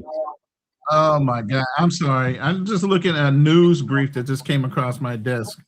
It said that this software program on an accident just transferred 44 billion in Bitcoin to random users. God damn it. Why can't I be one of those? If y'all don't see me for a few days, I'm gonna tell you how I got rich. I'm gonna have this story. Look, I'm gonna let y'all know that. There's gonna be a lot of people coming up right now, man. 44 billion in Bitcoin just went to random people. I'm gonna let y'all know this right now. I developed a software company. I just showed y'all, and so when I come out and I'm gonna show you how to make money, and y'all be like, "How you making that money?" If I got money in my vacant ass crypto wallet, I'll be happy. I'm telling y'all that now, so y'all know when we come back and y'all say, "How did you become rich?" And I got all this Bitcoin. Y'all gonna see how. If Anton can do it, I can do it too. Why not? Right. You know what? Before we go, I'm gonna just play these last two videos, and you guys tell me over the course of today, did he own up to what he said 3 years ago? I do it for a greater purpose. You know what I'm saying? I know that in order for me to be able to tell other people that they got to move a certain type of way, or to give them the blueprint on how it is that they can be successfully married, I have to be a reflection of the thing that I advocate for. So it's different from me. You know what I'm saying? So it doesn't mean that I don't love beautiful women around me. It don't mean that I'm not going to have, that I don't check out chicks or whatever, so on and so forth or whatever. I just don't believe that A, they not worth my time. B, they ain't even close to the quality of the woman that I have. C, I also want to be the man that I would love for my daughter to marry. And then D, I have a higher expectation on my life, and I esteem myself greater than what normal people would esteem themselves. So I just hold myself to a higher standard than other people do. That's one. And then this is the close. This is closer right here. The point that I'm making is this, and they say it all the time, and it is absolutely true. The character of a man is tested when he gets resources. The character of a man is tested when he has everything, right? So even if it was true what you said, let's say I never could get a girl that had a pocket protector in my pocket and the whole 9 yards. And I'm cool with that, right? Because I don't think it's a badge of honor to sleep with a whole lot of women. I think the badge of honor is to have a level of dick discipline and to realize their value as a man. But let's just say hypothetically that that's true and I had a pocket protector, right? Then that would mean that once I started getting resources and attention, that would mean that I would start to break out and it would start to be a different story, because that's not what I'm used to, right? So how am I able to maintain a level of character and stability, and how come my chick don't worry about me? She does. Bruiser. Because you never switched up. So he remained consistent. Plus, he got, once you, like you said, when you had a resource, you got a lot to lose. So that's when you really exactly. This dude's that fumble every single day. He vowed. Let me play something real quick since we're doing this, and I want y'all, I love that y'all watching this show. We're going indoor soon, but I want y'all to go over when you do this. I wish I had the original clip he's clipping it up a little bit, and I don't think he plays it Another all. content creator's Let me video, see. and I'm just missing a lot of it. He said about your kids being on a T-shirt. I didn't even. So now, let me give you a little bit of background. You know what happened with Corey Holcomb. You know that Corey Holcomb said something about Anton's daughter, called her ugly, called her those things, and Anton was butthurt about it. But y'all didn't hear when Anton was on his show what he said about this woman's daughter, talking about her kid's gonna be on a T-shirt that she ain't stuff. I think he only plays a small clip of it because he's going in and out of it. But I just want you to hear how he talked about somebody else's kids. Hear none of that part. That's crazy. That's crazy. You know, and up here crying, talking about somebody said something about his daughter, and this is what he do on a regular. It's crazy. The video that we're going over, I can send it to your email, Keisha, just so you can have the whole thing. Yeah, but a lot of people would be saying in my chat, you know, he always talking about people kids. A lot of people was like, hey, you do it, you can't cry now. Yeah, and I also want to give a special shout out to Aunt T and Baller X for you know, let me see if I can speak. Actually furnishing this. That's where you got it from, right, Tyranny? Anthony got it for me from Baller X. So yeah, I want to give a special shout out to Baller X and Aunt T as well. Shout out to those content creators. Make sure y'all check them out and subscribe to their channels, man. Here we go. For the black community and didn't even have her kid by a black man. First, secondly, she looked like a real roach in real life. Like this chick, seriously, bro. She looks like. Listen, bro. That chick couldn't give me head for free. She couldn't pay me. Is no way, is no way that I would ever let a chick that ain't even got a headboard ever give me head. Real talk. Like I wouldn't even. She don't have no headboards, so how can she give a headboard? I want to, instead of focusing on Anton right here. Y'all hear how he talking crazy? I mean, and what he said about this girl was just off the chain ridiculous, man. I wonder if I can just go to. I don't know what they said on these parts. I'm just trying to get to a part before we bail out. I don't know what goes on in their bedroom, so don't insert yourself. That is his woman. You know, I've asked that, and most people say, no, that's not his side woman. That's just his co-host. I don't know. Wait, that's my darling. Yeah, Gray Fox isn't insinuating that's his side woman. Maybe people are insinuating. I don't know. I can't speak on it. But let's get back to it. So fast forward to when Anton actually said this video coming about Tyranny's kid. All right, fast forward. We're going to the video. Here we go. Fortunately, I also think that her kids is gonna be trash. Let me take it back. I paused there. Hear what he just said? He don't want nobody talking about his kids. Listen to what he just said about this woman's kids. A little bit. Here we go. Quite possibly the poster child for a sober doesn't deserve to be in the same room as royalty. Okay. She doesn't deserve to be in the same room as royalty. He called himself royalty. That's crazy. Baby. That's cool. Hold on for a second. Why y'all keep putting her next to me? He called my little. He called himself royalty. That is my little whore pony. Give me a second.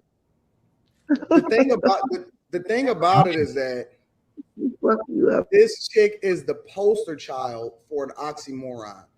She is literally the person that we should have.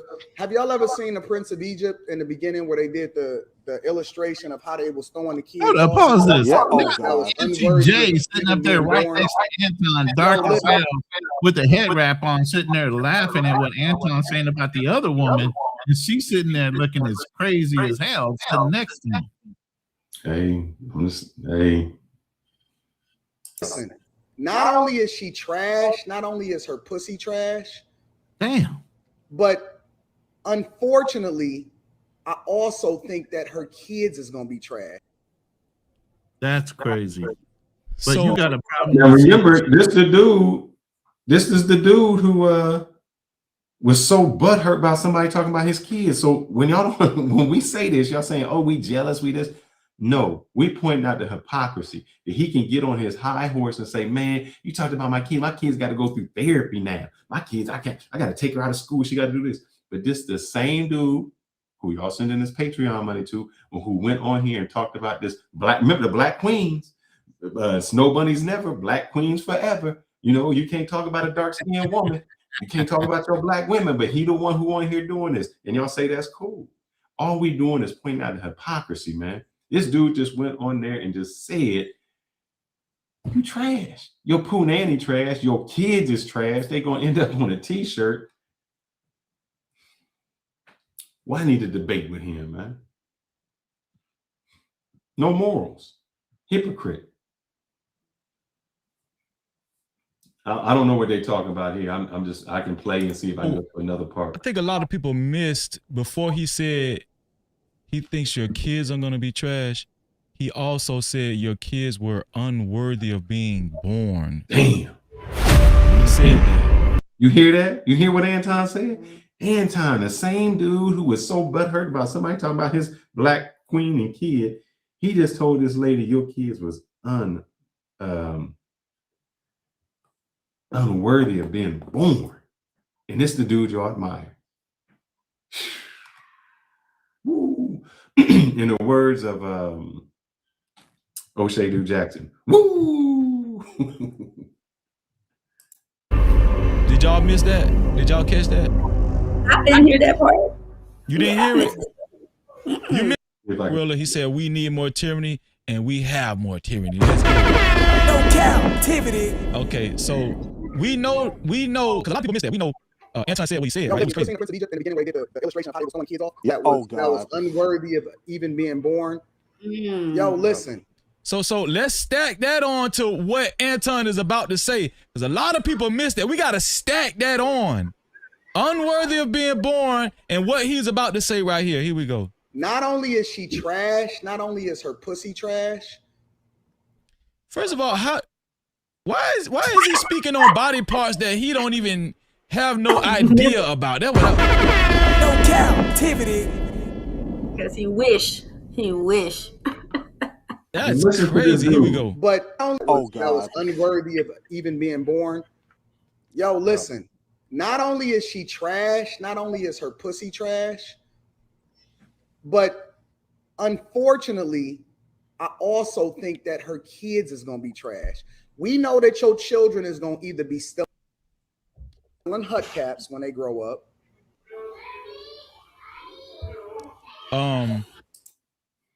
I can end on that, man. I can end on that.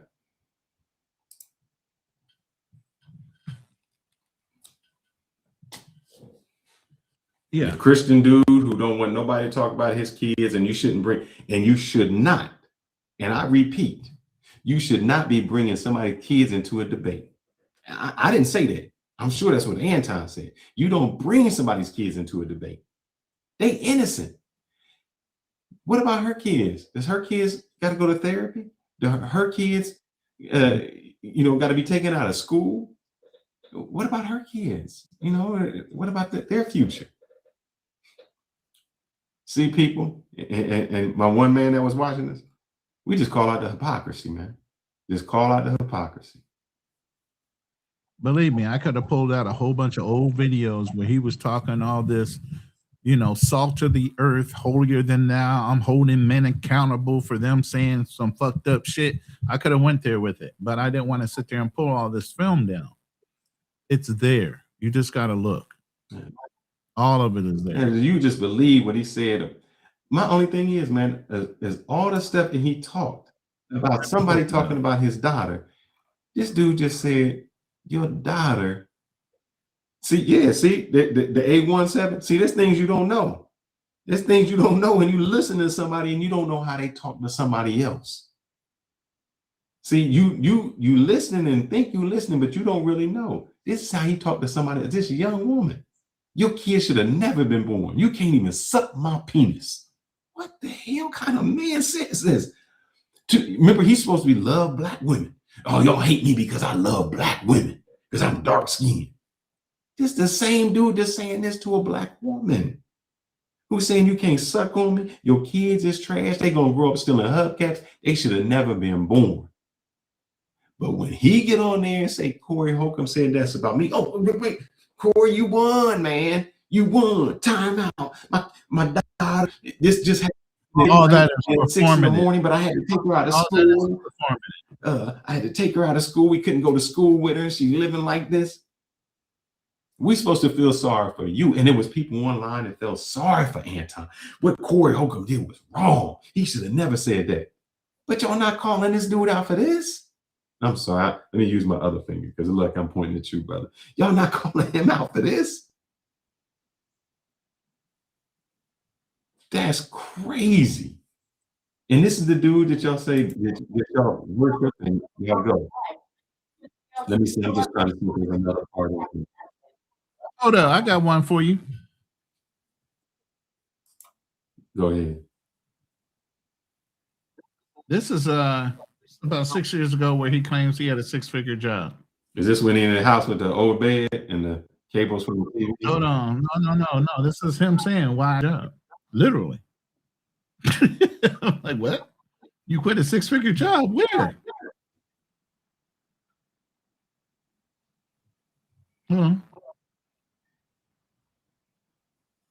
Family, first-time visitors, what's going on? It's Anton from AntonDaniels.com.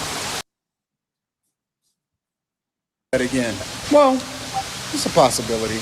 Because if I just fail miserably at life, I'm guessing I can always come back here or get another job. So there is always this small, slim possibility and chance, but effectively, this will be no more after this week. So I submitted my 2-week notice the beginning of last week, and Friday of this week, considering that it's Monday today, will be my last day. So it's bittersweet. I've been here between 4 and 5 years, and my corporate job, I'm well into 6 figures. I'll just put it like that. So it's not like it's just like super easy to walk away. It's a very, very, very difficult decision that I've been wrestling with for quite some time. But I always say that life isn't about stuff. It's about experiences, and money isn't everything. Look at everybody working down there.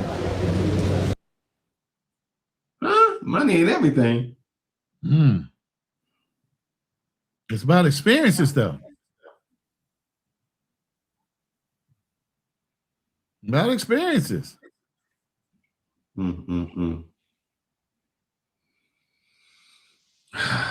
Like I said, all y'all have to do is go to his channel. He don't hide it, but he hides it.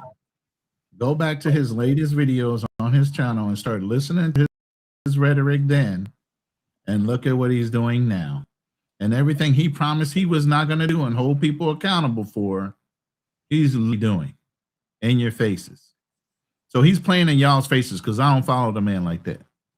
He's playing in y'all's faces and then lying to the rest of the world. And every time we catch on to something like that, we're going to say, don't believe it. Since the A7IN, this is what Anton says. He doesn't run in the Victim Olympics. But man, when he got off the Corey Holcomb show, he spent a whole week talking trash. Talking. In the moment Corey Holcomb said something back, he was mad, bad, in his feelings. And all Corey Holcomb said was the same thing that Anton been saying to everybody else. Anton played in the Victim Olympics and won. He the person who threw hands, he threw rocks at people and then tried to hide his hands. Like, I don't do that. Why would you talk about somebody's eye? That's just low. Come on, man. We just call out the hypocrisy. That's all. But that, I'm done, man. I'm done. Yeah, I'm good, man. Like I said, this probably be one of the last times we talk about it, unless he does something extreme. I mean, we were pretty much done. We're just going to do a little update on all the I might talk about something, because what he'll do, if you notice, I wish I could, I just didn't have the time. I'm going to talk about 2 things real quick. Anton will never admit that he's wrong. Right. No accountability. When Venezuela happened, he's like, oh man, that was about drugs. It was all about drugs. He brought Myron onto his show. And Myron was like, this ain't had nothing to do with drugs. He laid out a whole scheme. And everybody in Anton's comment was like, you don't know, man, it was drugs. We can't let drugs into the country. And Anton's like, oh, two things can't be right at once. It's drugs. And I'm like, brother, you don't know politics. You just going by whatever somebody told you. And when somebody came with the real facts, almost like I did, he was quiet, couldn't say nothing. That's one. Number two, I might talk about him because I've heard everything. I've seen stories with his Epstein. He talking about Bill Gates. He talking about Elon Musk, all the Epstein. But he ain't never mentioned Trump. He ain't never said anything about Trump being in the file. He didn't never mention about Trump and Obama's been the monkeys. Yeah. He didn't really mention that. So sometimes I want y'all to understand, it's not the stories that you talk about. Sometimes it's the stories that you choose not to talk about. Facts. That's what shows what you are. Because he's never mentioned, he'll talk about everybody else that's in Epstein files, but he mentioned Trump. He still say, and I put in the comments, is Venezuela still about oil? Because that's what you harped on. I didn't see that one. I didn't see him criticizing Trump for the monkey. I look for it. I didn't see it. If he did, he did. I didn't see it. But here's what he will do. He'll say, it's wrong, but I justify it. I haven't watched it, but I bet it was a staffer. Somebody's staffer. Nobody's held accountable. That staffer ain't getting fired. Who's the staffer? Who's the person that did that? It's just like Officer Tatum. Officer Tatum would defend anybody, any cop that shoots people, even that woman who got shot. Was it Massey? The woman who was in there is like, I rebuke you in the name of Jesus. And the cop that woman was going to come up and do this. Officer Tatum defended the guy from Alabama. Was it Alabama or Texas A&M that was walking through the tunnel, and the police pushed him. Right. He said the guy was wrong. So no matter what. But that's the whole thing about being polarizing. You're saying it because you want the clicks and views.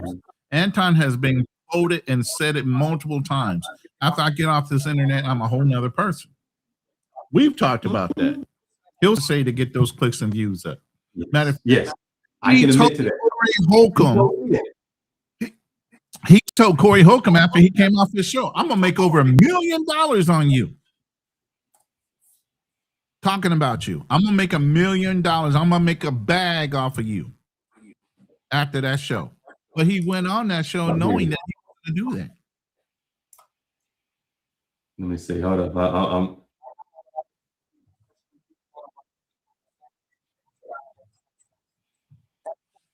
So some of the things he does. Hold on. Let me do this. You're right, Juan. I just looked it up. I missed this one. I want to see what he says. Can we play this in real time? I mean, I have not seen it. I have not heard it. I'm just going by what his reaction is. I know a lot of people, especially people on the right, they were defending it and they was trying to make sense of it. And cool, I'm with that. Y'all can have y'all. What did he just say? He's cool with them defending him, showing Trump, Obama as a monkey. You cool with it? He's cool. All right, but I haven't heard it all. Maybe he changes. But just that part, but damn, man, you cool with it? You cool with somebody portraying your people as a monkey? Opinion, but I definitively say that this was wrong, 100%.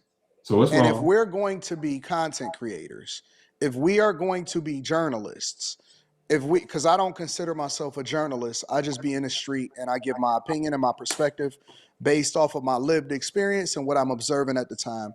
And I will tell you that I am a huge fan of Trump, and I will continue to be a huge fan of Trump.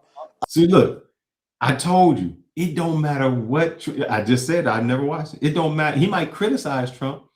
But this is the same dude that can call your mama a Negro, and you like, I'm still fine with you, massa. You can dress whomever you. He dressed up black people as monkeys and put it on there, and just said, "I'm cool with it, man. I'm still with you." There gotta be a difference between the Toby and Kunta, man. There gotta be a difference at some point. And Let me I listen. do not think that he's racist. I think that he does some phenomenal things, not only for Black institutions, but also he has a history prior to becoming the president of the United States of America of supporting Black people. And so you're not going to convince me of that. I'm objective enough to be able to say two things can be true at the same time. He could 100% despise Obama and Michelle Obama, Barack and Michelle, and could have reposted it. He could have, and let me extend some grace. I'm gonna keep it 100 with you. He could have also mistakenly reposted it, or somebody else could have reposted it. How do you All of these mistakenly different mispost scenarios could have been something that true. looks like At the it's same racist? time, what I understand about leadership and my minimal space that I operate in, what I understand about leadership is this: leadership. Now I got to is pull up that the other video. regardless of what That's happens, you still have to take ownership of the situation. And this is a situation where it should have just never been posted. Like, this is the danger of playing in these type of spaces, in these type of games, in which, you know, you start to cross the line a little bit. And I don't think that it hurts him personally, because he doesn't have the ability to be able to run for president because this is his second term, right?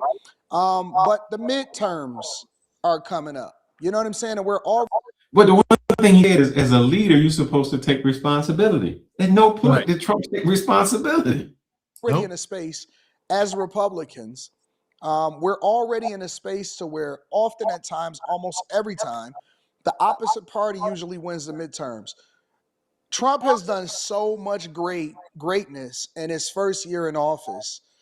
I don't want that momentum to slow. I don't want this to be a distraction from the things that's meaningful to us as voters. And so, in my opinion, I do think that apologies are in order. And I think that this is wrong. And I think that people that are glazing and their inability to be objective in this situation, for whatever reason, I think we got to keep it real.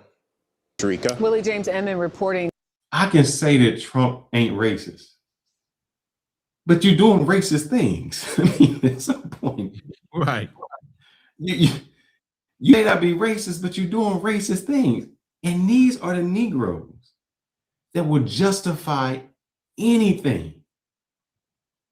He pissed on me. Nah, that was rain.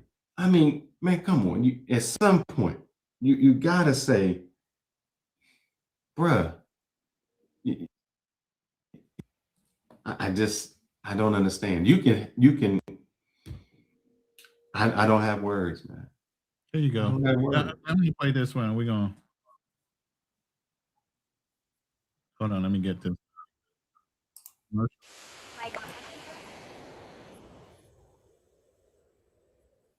No accountability, nobody fired. And here's the sad part. If I was on there and I said anything about the little hat people, oh, wait, hold on. What's the name? What's my man's name? They made the Nazi song. Kanye West. People was in a club when this music played for Kanye West playing Nazi, and they said, you the worst people. Look, they went and took Myron and all of them and said, y'all can't even come to these clubs no more. Y'all was in a club when a song played. That's the power. When your boy, Kanye, when Irvin said, hey, he tweeted and said, I listened to this documentary that said, Black people were original Jews. What did they do? He got suspended from the games. He had to go apologize and pay. And nobody said nothing. But this dude can put up monkeys and call Black people monkeys and apes. Right. Tweet it, and there's no repercussions. Not only that, Anton supports it. Only in America. You know what I mean? Only in America. Let me play this real quick. Say something. This is a testimony. Hold up. This is a testimony of a Patreon member from Anton Daniels that just came out today. It was funny that YouTuber No Captivity with Freezy had an interesting guest. Shout out to O'Shea. A lady by the name of Fanny P. Now, Fanny P, I'm not sure if she's a YouTuber or just a person that appears on live streams, but she used to be a part of Anton Daniels' Bag Chasers Patreon. Now, for those of you guys who don't know what Bag Chasers is all about, in my honest opinion, Bag Chasers is supposed to be this financial group that Anton Daniels oversees. And you have like these particular situations you have here. The early adopters, which are sold Pause out. it right there. You have the You pause $15 that? a month Hold on, exclusive access. Got it. Look, this is how he made his money. I'm letting you know. If he says, I think you can say he got 20,000 people in his Patreon. If Something you like do, that, yeah, let's just do it. Let's just do on the low end. I want to do the low end because there's people that's paying $50 a month. There's people that's paying $15 a month. Oh, even at $9 a month at 20,000, you're talking about what? $200,000. $100,000 a fucking month, just in Patreon. So he didn't make that money doing what we said he did. He made the money on the Patreon, and he's telling you I'm a money maker, which he didn't. He is the guy who's the real estate person that said I made money in real estate. That never had a house, but he's selling you the course on how to make money on real estate when he's never made money on real estate. He's become a millionaire by selling you the course. That's all. Go ahead and play O'Shea. All right. Access, and then you have seat at the table. So these are like mastermind sessions, Patreon only updates. And in my honest opinion, for people who really have money and really have wealth, this is not something that people who are successful typically do.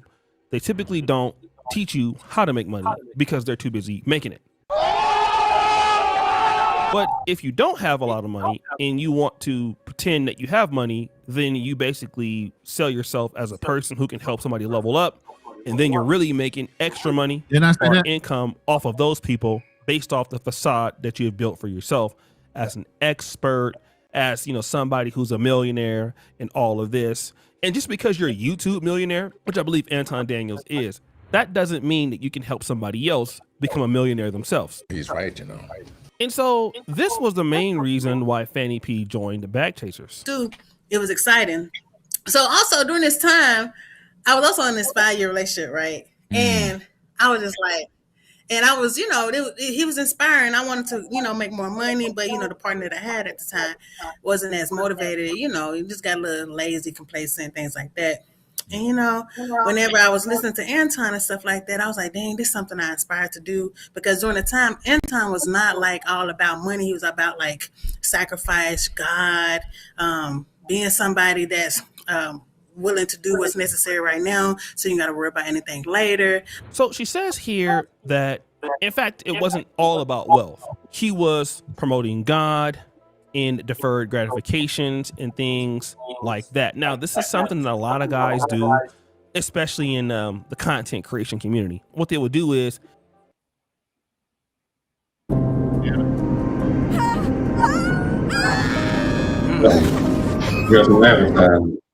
they will use God to attach themselves emotionally to YouTube channel, future followers, future people. Because most black, especially when you use the term bag chasers, you're going to be targeting yourself towards the African American or Black American community. And shout out to No Captivity with Freeze, because Anton Daniels denounces black culture as trash, and then he uses the term or moniker bag chasers to promote his particular ideology. And then she quickly understood that things were getting different. So I don't even think it was just he didn't have time. I think that he merged over to what was making it. It became more about money than the foundation of that he created, which was the bad chase. So that's even though he probably still believes that, but that chaser movement is not the same no more. And he knows it.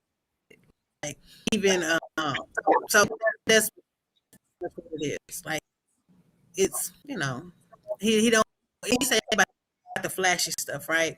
Yeah. I mean, it's with it when you make more money, but I believe that it wasn't just the flashes.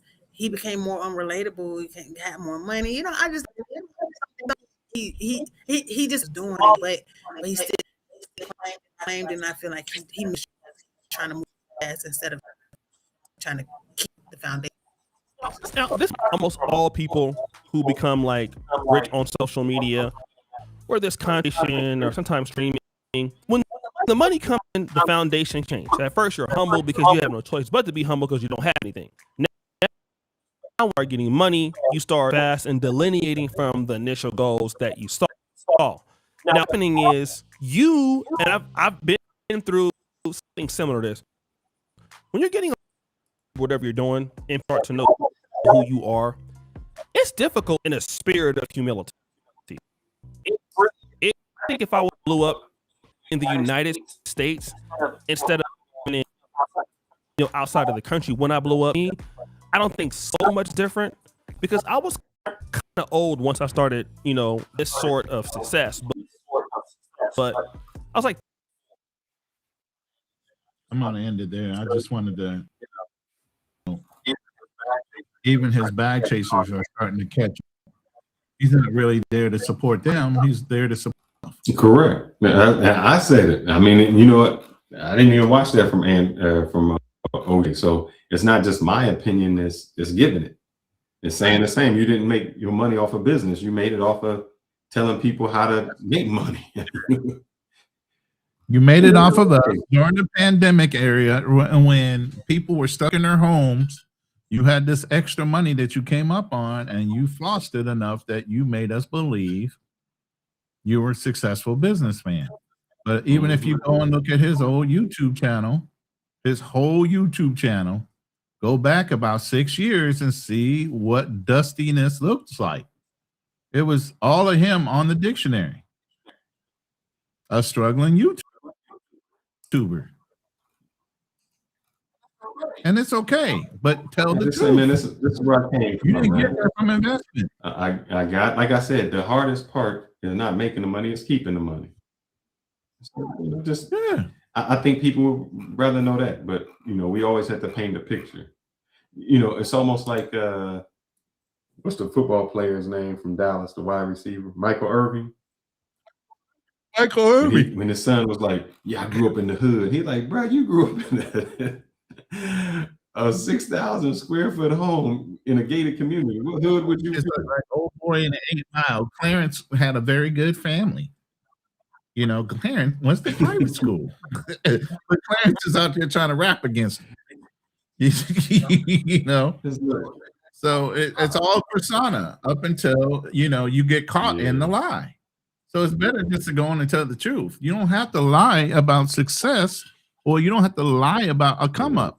Like I said, even when I talk to people about getting a trust, setting up a life insurance policy, I know we don't have legacies within our community. That's the fastest way to come up on a legacy is a life insurance payout. So I'm encouraging everybody, go get a life insurance policy. You want your family to grow, you want your family to prosper, you want your legacy, just have a life insurance policy. That's anywhere from 2 to 5 million, depending on how big of the policy you get. And I would tell you, get a term policy. Don't even worry about getting a whole life. Get a term policy, max that shit out for 30 years if you can, at a good payment, especially if you're young. And if something was to happen to you, your kids are going to have to come up. Just have it structured, put it in a trust, have it structured where they get a damn allowance up until they understand how money works themselves. Maybe they start getting an allowance at 18 until they're 20, 25. Then at 25, you give them a nice lump sum. By 30, the money is still accumulating in that policy. Pay them out the rest. By then, they've made their mistakes with their money and they know what the fuck to do with it once they're about 30 years old. It's not hard. Brother, that's all I got to say, man. No, we went longer than we said we was going to go, but I think he struck a nerve with me. So he struck a nerve with you. Hey, you know the brother more than I do. I know him in passing, but that's the other thing. A lot of people don't understand. This YouTube streets, especially in the Black community, ain't that big. You know somebody knows somebody that knows that fucking person. Believe me. You've been on Leeds channel. You've been on fucking Anton's channel. I've been on Zoom's channel. I've been on Andre's. They all know each other. We all know each other in passing or in person. The community ain't that big. What happens at 30-year mark? Oh, no, at a certain. At the 30-year mark, here's the thing, and I'll tell you. At the 30-year mark, it'll give you an option to renew, but I'm telling you, don't renew it because it's going to be some extraordinary amount. I would just say go and get it. No, there's another one, bro. What you talking about? No, there's another one. There is another life insurance policy because they only go for like 30 years. Yes, I know. I only say it because a woman was just telling me. No, I'm saying this. I said, well, man, what if I, this from State Farm. I asked this question. Mm-hmm. I said, well, man, what if I live to 100? Right. She said, well, after 30 years, a policy they have is they will give you all of your money that you invested. So if I invested into that policy, I paid $30 a month for 30 years and I finished the policy and I'm still alive and there's no payout, they won't renew it for another time because I'm already like 80 something years old. He said that they will give me the money that I spent into that. They will renew it. They'll just renew it at a higher premium. You'll go back. I just get all the money I got. They'll renew it at a higher premium based on your age and any fucking medical issues that you might have developed. They'll renew the policy. Matter of fact, they send you extensions all the time. They'll send you, do you want to extend this policy out further? Because it looks like you're still going. Yeah, but to say somebody, you get a term life. Your term life. Yeah. I just said $30 a month times 12 times 30 was only $11,000. Yeah. So you're paying $11,000 to hope that you get, that you're leaving it to you. Exactly. And that's what my mentor told me to tell you. On a term policy, you're basically renting the benefit. Okay. Don't get a whole life policy because now you got to grow the benefit within the policy. Okay. A term policy, the benefit is you get a large lump sum for a small portion. Yeah. Okay. So and all you want to do is $4 or $5 million if you want, for way less than if you try to do that in a whole life. And what you're trying to do, the term life really isn't to try to make you rich. Your term life is to hold you over. You don't want somebody to be on no GoFundMe, no T-shirts, no nothing. No. You want no chicken fried car wash type of situation, right? Have something to pay for your funeral. Have something when you pass away that your funeral is paid for. That your family doesn't have to be like, man, how are we going to do this? We got to go into debt to help somebody out. That's all it is. Which one's crazy? HB Gun Global. Who's crazy with the AI? That's probably you, brother. You crazy with the AI. Yeah, I know. You can hit that link too, HB. Oh, you can hit it. I'm gonna hit myself out of here. I've been on. Nah, I'm just messing with you. But yeah, anyway, we're gonna go ahead and end this live. We're about 3 hours and 33 minutes in. We appreciate you guys spending time with us. I know there's more than one YouTuber out there right now that's live, and we appreciate the ones that stayed in here till the end. We really do appreciate y'all coming in. Hit the like button, subscribe to both of the channels, hit the bell notification so that you know when our next live is, because I can't nail this brother down to get a consistent channel time yet. So I'm still working. He's a work in process. He's a work in progress. So we got to kind of try to nail him down. After this, but yeah, give us any suggestions on shows that you'd like to hear. Sorry about that. Hold on one second. I think I got a driver showing up. Hold on. Oh, well, no, go ahead and let.